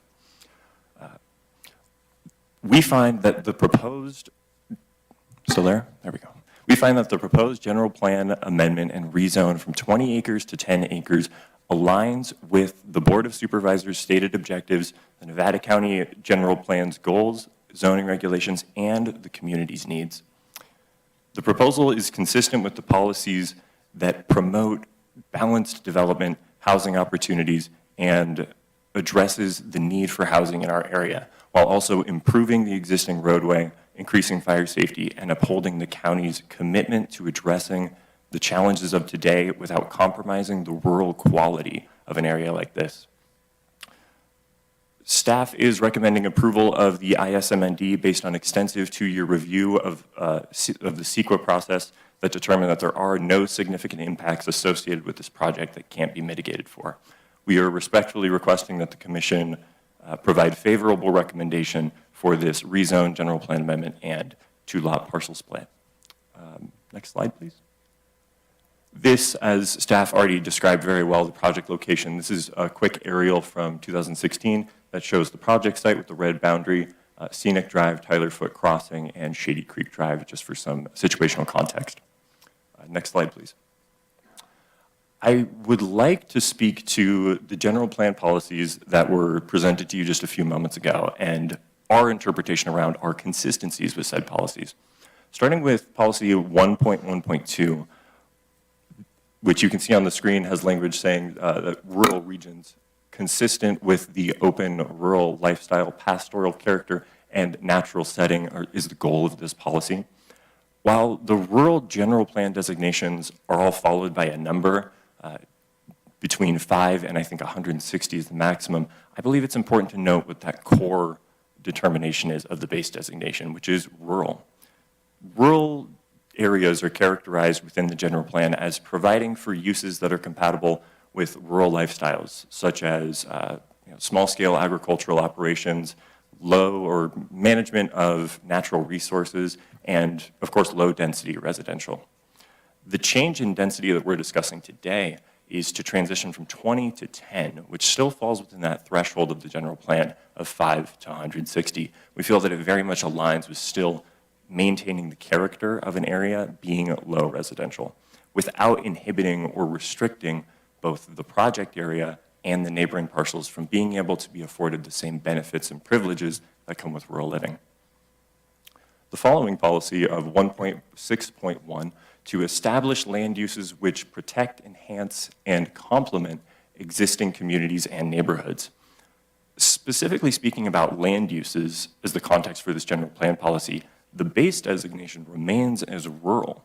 Therefore, all of the resultant land uses of this transition would be identical to what's existing, just on a smaller parcel. Furthermore, I think it's important to note that a modern concern of rural living, as Commissioner McIntyre mentioned earlier, is fire safety. That's the front of everyone's mind.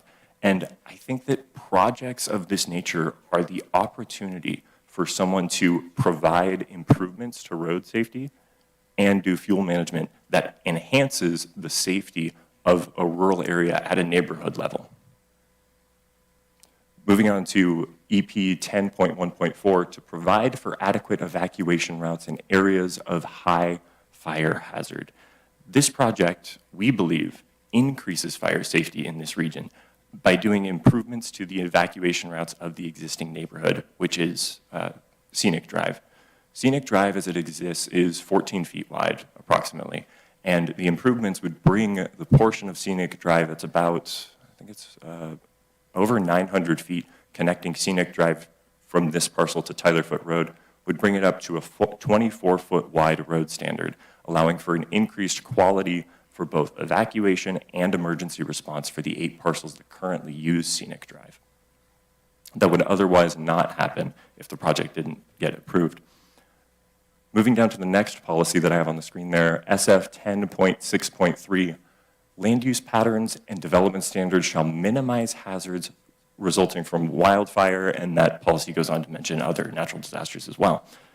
On a similar note to my previous comment, the project contributes to minimizing the hazard of wildfire, as all new residential development is required to develop 100-foot vegetation management buffers around any new residential development or any new home. This means that areas of the property that are currently challenging to maintain would now have increased fire safety by creating these buffers, these pockets of where people would be living.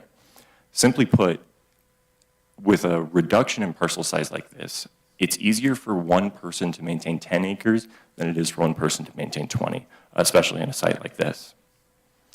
And lastly on the screen, the preservation of trees and the integrity of their natural setting. This general plan policy specifically speaks to the protection of oak groves and oak species in the area.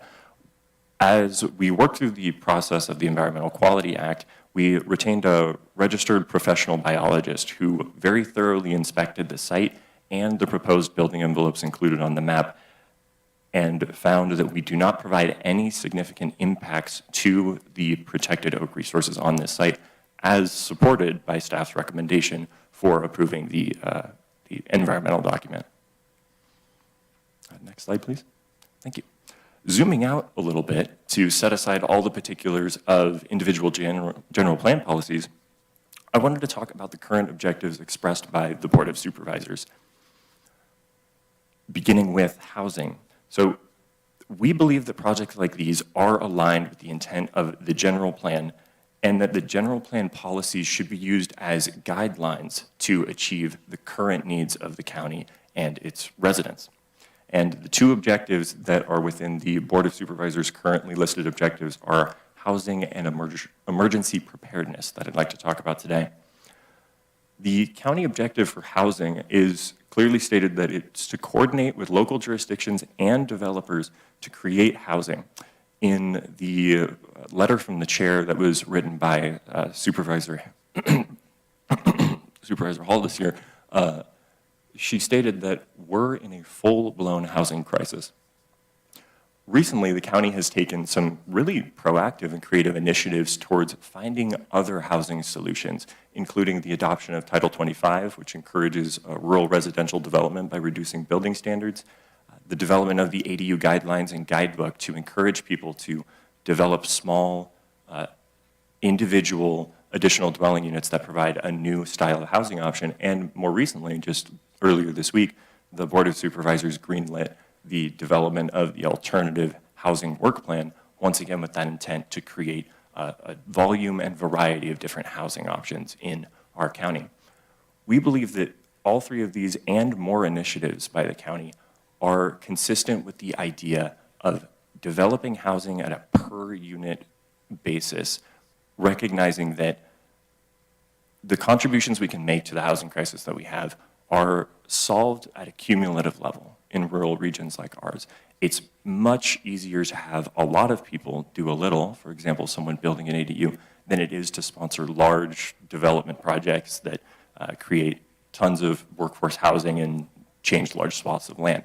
So we believe that the board has given clear direction that they're looking for housing options wherever we can get them so that we can realize the benefits of cumulative development.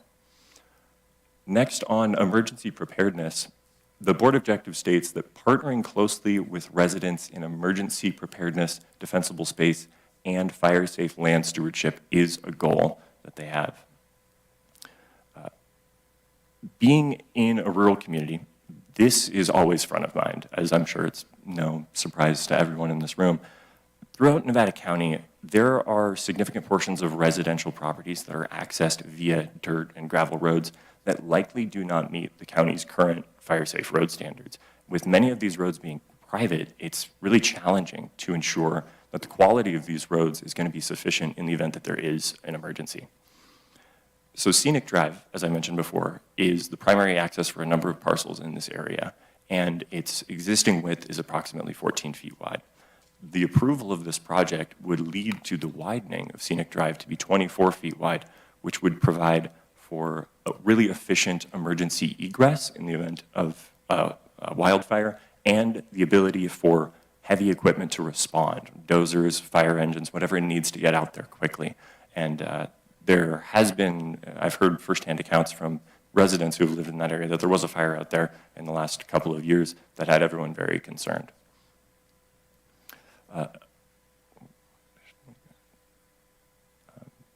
Additionally, as I mentioned before, we're under the belief that a subdivision of this nature creates residences that would create vegetation management buffers around the homes so that individuals could have a sense of stewardship and ownership and responsibility for maintaining their portions of land.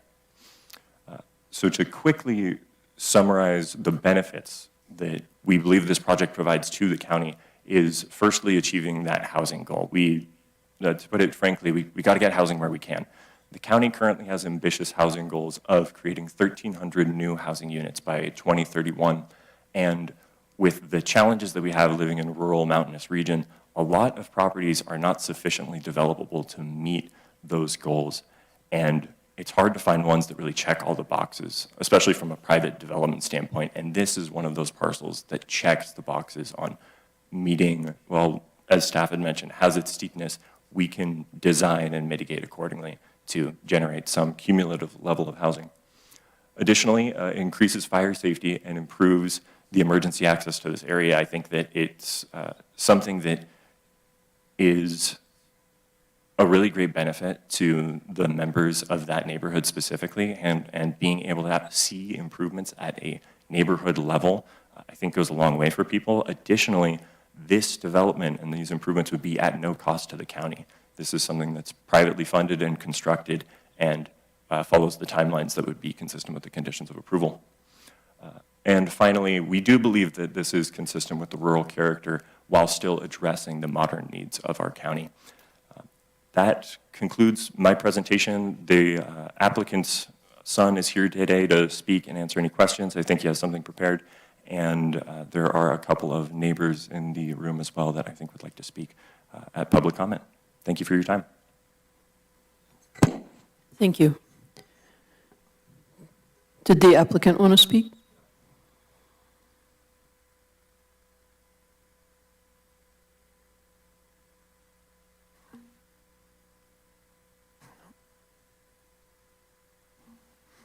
Okay, there we go.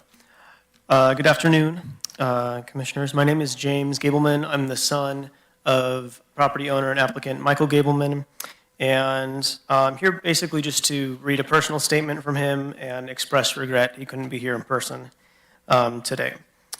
So good afternoon, commissioners. I serve as a smoke jumper pilot with the U.S. Forest Service, currently in the middle of spring recurrent training in Redding to prepare for another fire season.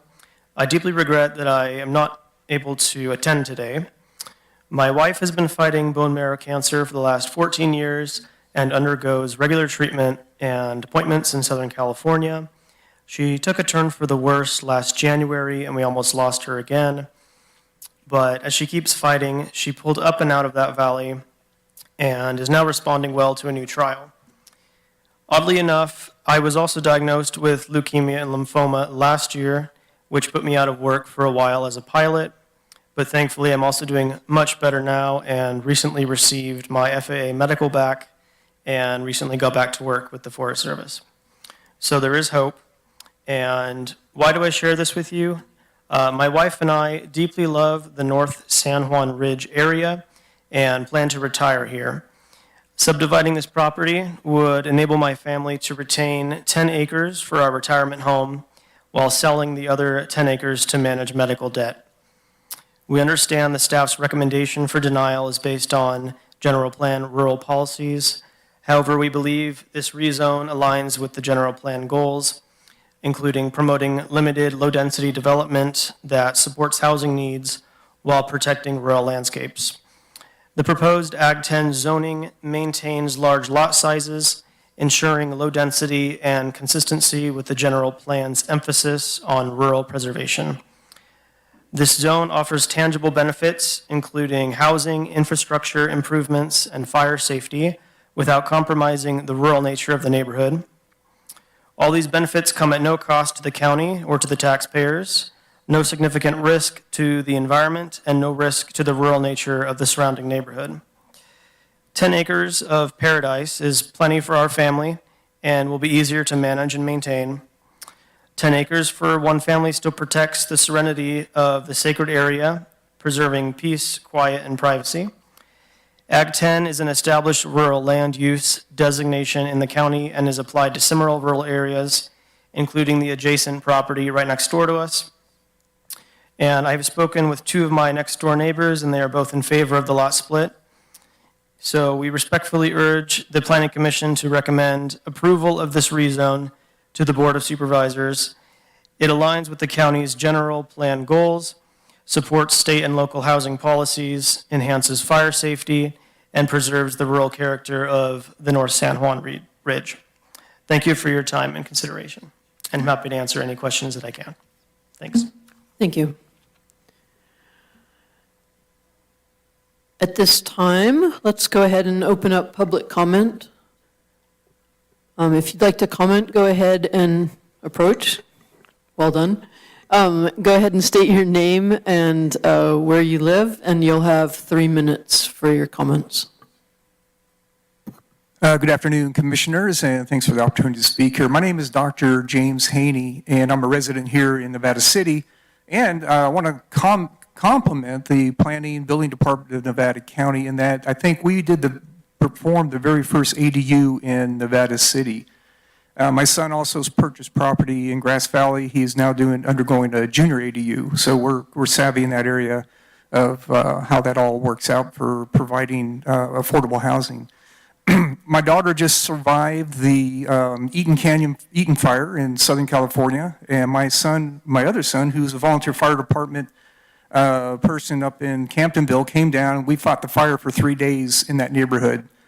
We are very aware of the need for evacuation. 18 people died in Eaton Canyon. So these comments that are coming up and the concerns are very valid, and I'm glad that more stringent standards are being required here. Mr. Gableman, I know him because I fly with him. He started a nonprofit medical dental clinic in Mexico, and now it's grown to doing eye surgeries, dental care, medical care. He has a passion for serving the needy, and we may need his help one day as a smoke jumper pilot based in Redding for fighting fires in this area.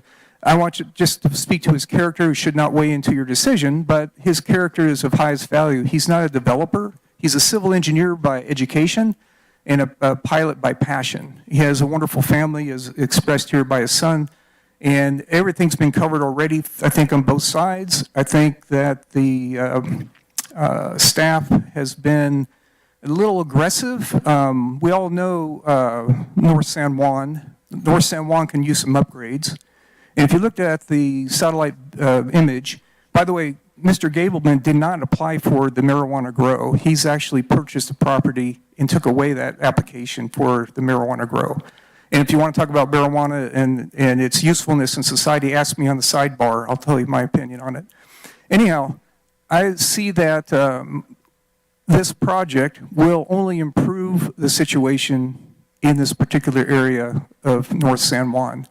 Not only bringing in more affordable housing, but also improving safety in terms of fire mitigation and ingress and egress for fire. So I respectfully think that request that you think outside the box and think about what would be the trade-up.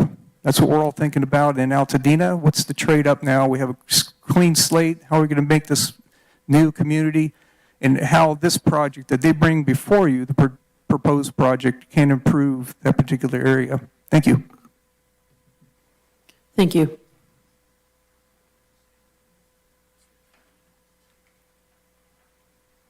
Is it still on? Yeah, I guess it is.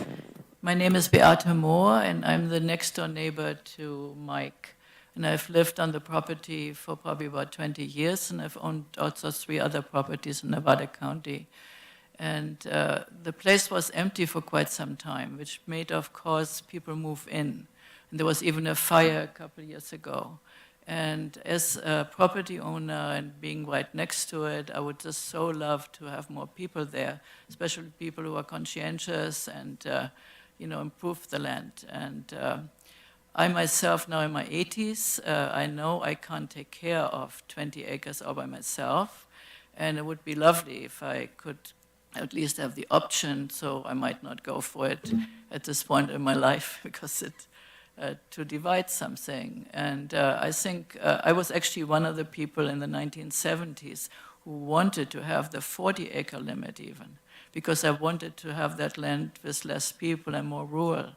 But things have really changed. So many of my elder friends who have property, especially bigger parcels, are in a real bind now, as the fire insurances are so high and there's a limit, either you sell and you move out, and it's harder to sell these bigger parcels too. So my feeling is maybe as a whole community, the supervisor should reconsider if certain areas couldn't be made 10-acre parcels. And I literally have like a minute to get into Tyler Foot. There's a fire department right there. There's mother truckers right there. I do not live in a remote area. It's easy, 15 minutes to Nevada City. And I also owned a 5-acre parcel on the ridge and another 10-acre parcel above and under. So I know parcels have been. And the 10-acre parcel was 3 miles down a dirt road and very remote. And right now I'm just about nearly in town, for me at least. So I would like you to consider making an exemption, especially to some people who really seem to deserve it. So that's all I have to say. Thank you.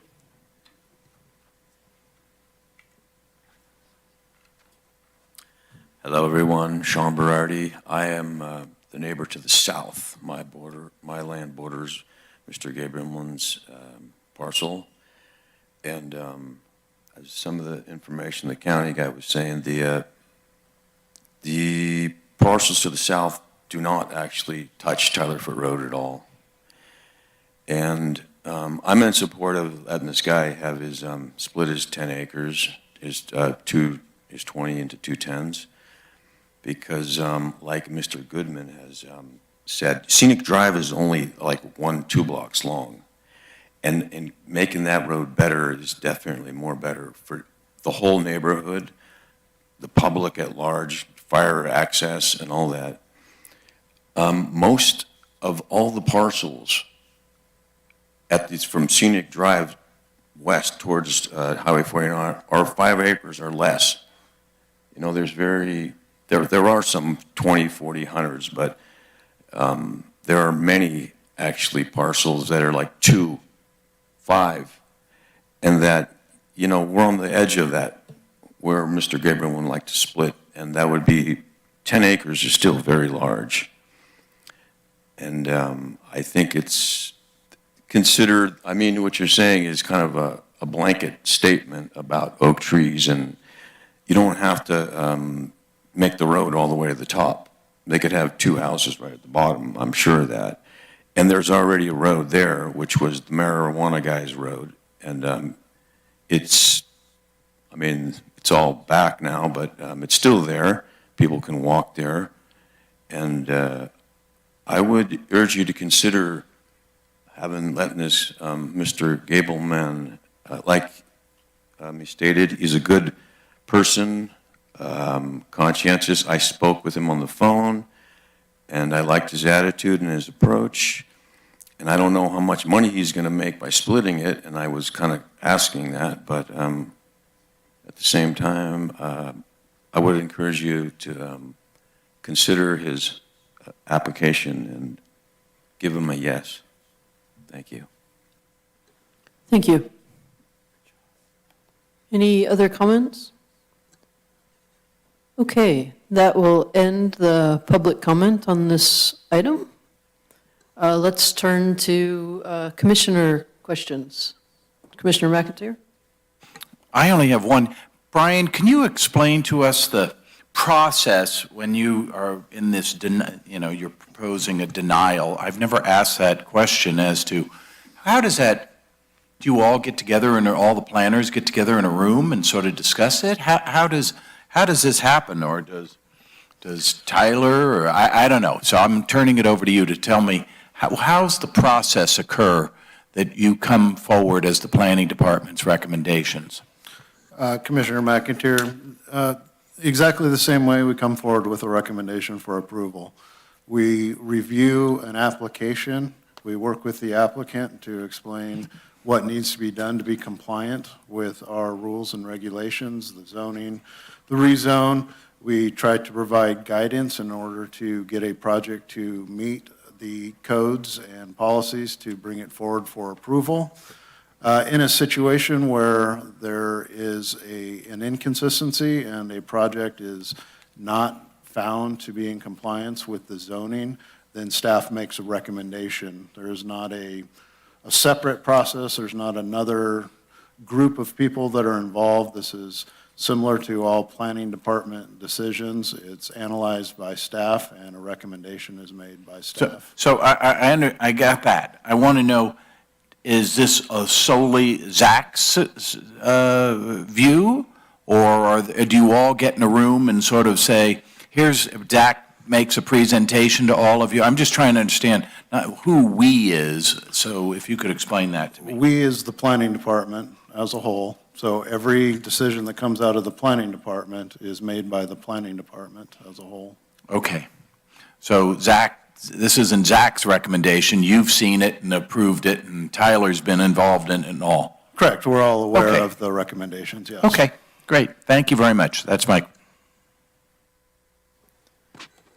Commissioner, do you have a question?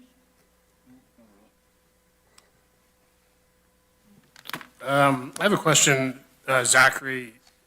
During the background presentation, you mentioned that the applicant went through kind of a pre-application process, and that you determined, the planning department determined that this would be an unlikely project without some kind of compelling evidence. I'm curious, and that compelling evidence was not provided. I'm curious, what type of evidence could have they presented to make a better case for this project? Thank you, Commissioner Foley. So for this one, so the additional compelling evidence that could have been provided or that we could have utilized was something that identifies that the parcel is in a unique situation or that it's an anomaly. For example, if the surrounding parcels all around it were zoned Ag 10 or Ag 5 or something smaller, and this was the last parcel that was this size and of this configuration with these designations, then in order to be, I guess, fair to that parcel in comparison to the other parcels surrounding zoning and general plan designations, then we would, I guess, more or less support that one, because then it would be creating a more consistent neighborhood area if the surrounding parcels are zoned and have a general plan designation of, let's just say it was Ag 10 for everything surrounding it. then the evidence would be that this one parcel is basically unique and an anomaly in the sense that it's the only one that isn't granted basically the same allowable zoning and general plan designation as the surrounding. But just unfortunately for this one, it's just not the case due to the surrounding parcels, all directly east, west, and north, all being of similar size and similar configuration. And so there was no unique situation for this parcel that would require additional, or that we would need to, I guess, kind of make that determination. And then basically, the concern of precedent being set, if this would be to be allowed on this one parcel, that potentially the precedent is then that other surrounding parcels could kind of achieve the same thing, and we're looking at a more dense housing situation in a very rural area. That's correct, Commissioner Foley. Let's just say this project was approved and then the other parcels were to try to complete a very similar type project, overall we would really be doubling the density in that whole entire area. And with this parcel being on a private road that is a dead-end road, and with only the first approximately 900 feet of the road to be improved to the road standards, the rest of it would all remain the same as is. And so therefore, and with no, I guess, improvements to evacuation capabilities, really we would be creating a lot of extra density in an area without providing adequate evacuation and for fire safety reasonings. Okay. On the property itself, though, there was a bunch of mitigating efforts. There's the oak tree, the waterways, the driveway standards. On the parcel specifically, mitigations could be met. Like, for instance, the steep slope management plan was approved previously for a different project. You know, in the light of, I'm just trying to think of like outside the box solutions, I guess. You know, in light of the need for additional housing and with the county's stance on ADU, since that steep slope management plan is in place, would a grading permit, say, be able to be issued for one of those proposed building sites for like an ADU unit without having to go through a general plan amendment and a rezone and a subdivision? I'm assuming that all the, you know, compaction reports and geotechnical reports and everything that goes along with grading would be the same, whether it's a cannabis project going up on the hill or whether it's a housing unit. That's correct, Commissioner. Okay. I think that's all the questions I have at this time. No, public comments closed.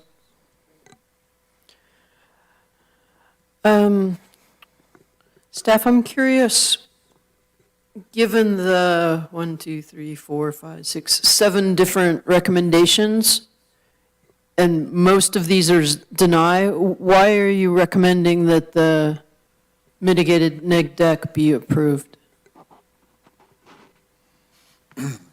Commissioner Millman, members of the Planning Commission, the reason we're recommending the environmental report be approved is because staff feels that we did an adequate job to provide full disclosure of the potential impacts of the project, and that those impacts were mitigated to the level of less than significance, and therefore it's an appropriate document.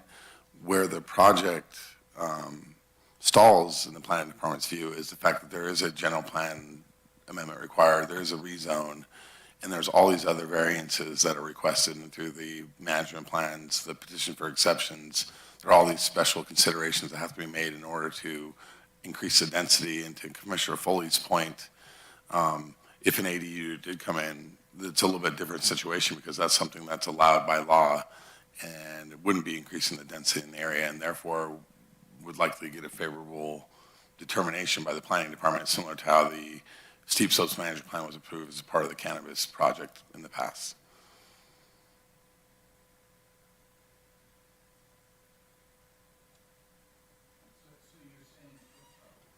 So you're saying that it could, I'm sorry. I'm sorry. I'm trying to understand what he said. Go ahead. Okay, I think that does answer my question, so I'm going to cede back to you. Thank you. So therefore, this Mr. Gableman, if he doesn't split the lot, he could apply for an ADU that would fall within the guidelines and not have to go through this extensive process. Is that correct? That's correct. Okay, thank you. Okay, one last question here. For the watercourse management and the oak resources management, it says deny the proposed plan, but you're saying that the proposed plan actually requests some sort of variance or exceptions? The, Commissioner Millman, unless you want to answer it, is essentially a management plan is an exception to the county's resource protection standards. And it's a process developed in the zoning ordinance that allows for these things to occur as long as those can be mitigated. But the first standard is to avoid that resource. And the next would be to mitigate for it or do some replanting on site. So it's in a way, it's a mini variance that's worked into the county's zoning regulations. And so with 3, technically 4, because we're honoring the steep slopes management plan that's already been approved, plus the petition for exception, those 4 variances plus the rezone and the general plan amendments, which are also variances from the existing zoning and general plan designation. Those are a lot of things to gain one lot. Thank you. Do any other commissioners have questions? Yeah, I just want to clarify, the main reason for doing this is to obtain funds to pay off medical debt with the sale of the second lot. Is that correct? Yeah, that is the personal motivator for the existing property owner. However, as members of the public have expressed, there is interest in this neighborhood for these kinds of projects. Okay, thank you. Commissioner, would you like to make a motion on this? Sure. Since this is in your district. I guess I just had one more question as it relates to fire. I understand that the road, what does that say? Scenic Drive, that would be improved as a requirement by this. But on the proposed parcels, the building sites, I mean, they're at the very back of the property. You said you're over a 30% slope. I'm curious, maybe Marshall Collins could speak to whether or not accessing those sites would even be possible with fire apparatus or not.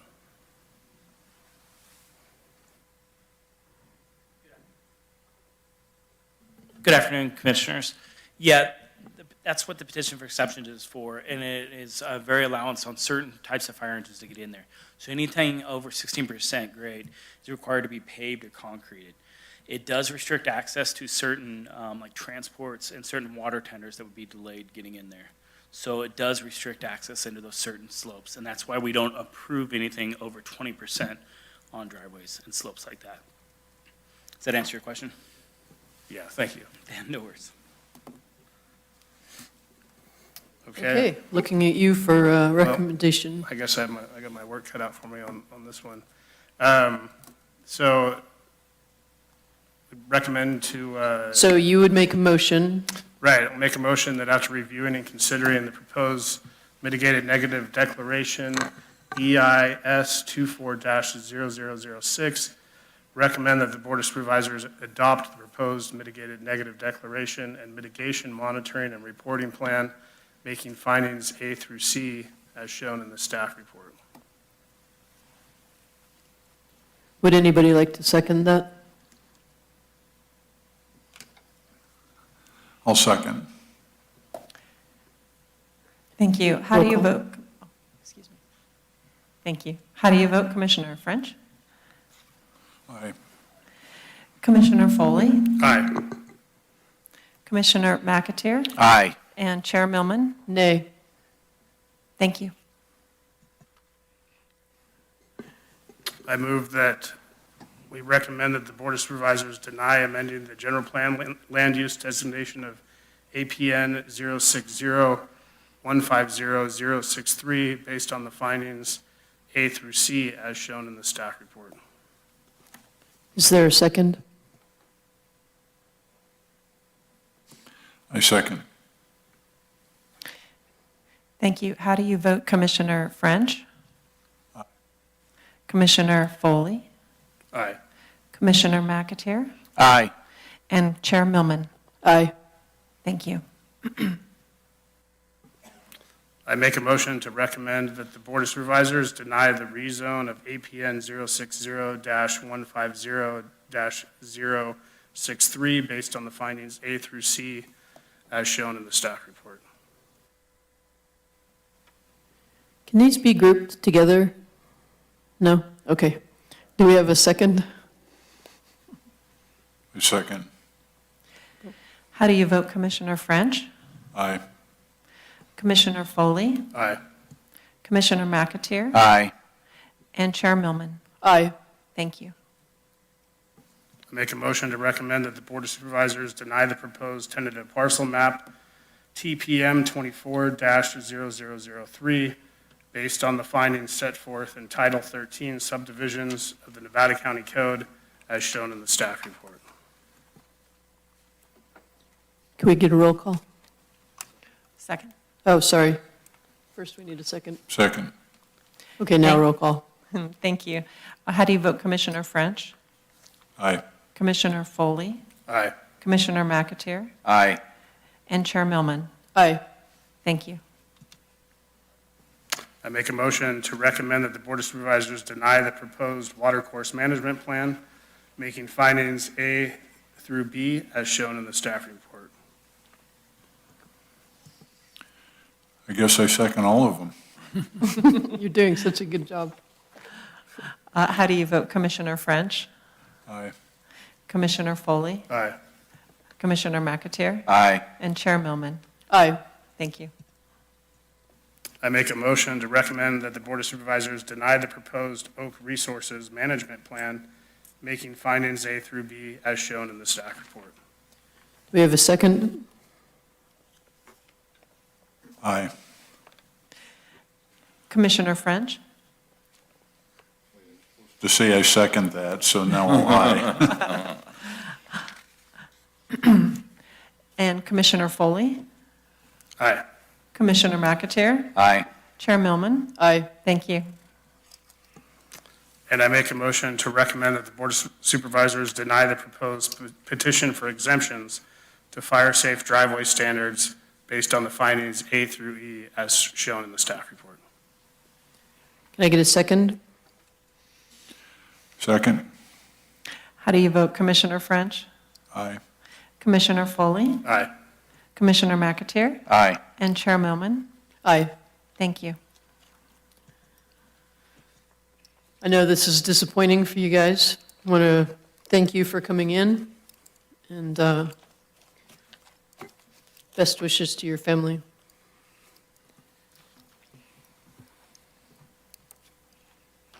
What else do we have here today? I think that concludes the public hearings. Yes, and as far as upcoming hearings, we don't have anything scheduled in stone at this point in time, so we will most likely not be meeting in 2 weeks, probably not in the next 30 days either.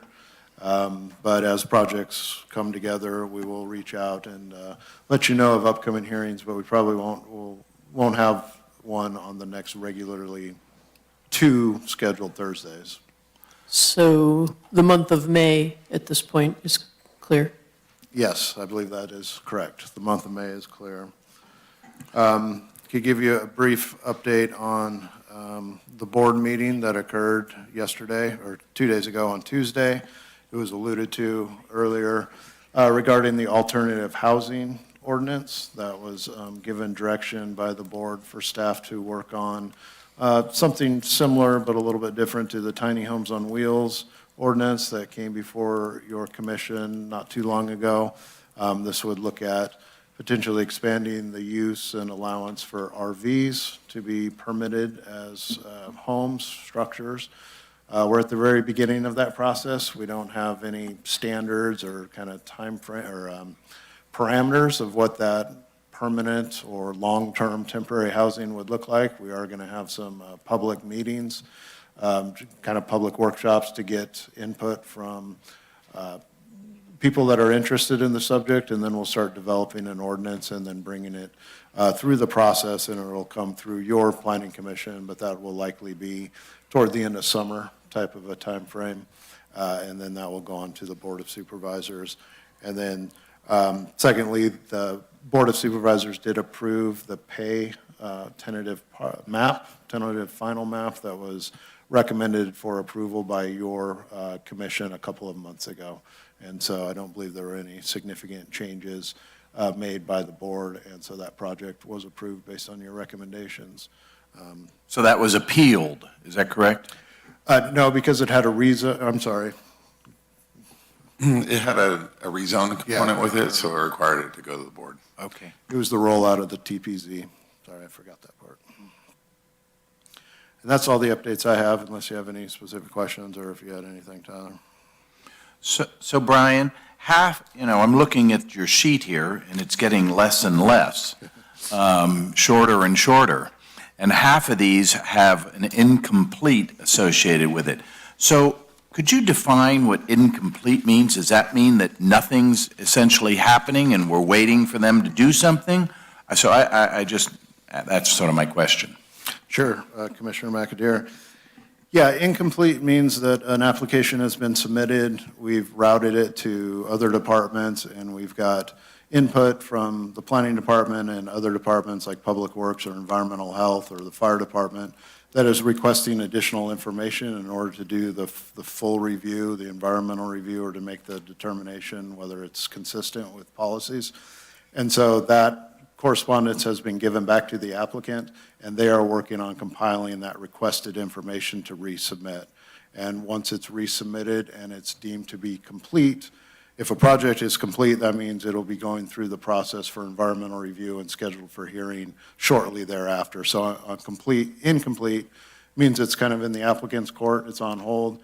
If it's complete, then we're likely to see it before your commission. So some of these could be that they're just not moving forward. They've learned a little more, and they sort of say, well, that's that.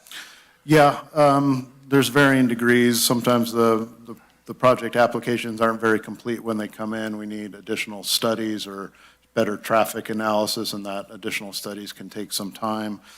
Some of them are potentially a result of a code compliance case.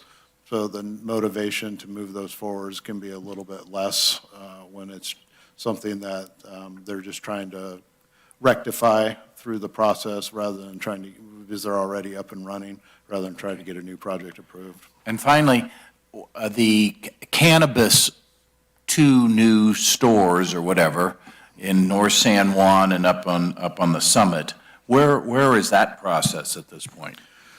So currently, county staff, mostly through the cannabis division, is putting together kind of the requirements of the selection committee that will be brought to the Board of Supervisors for input and approval, and then they will be convening that group of individuals as appointed by the Board of Supervisors, kind of the bylaws for how that group would operate.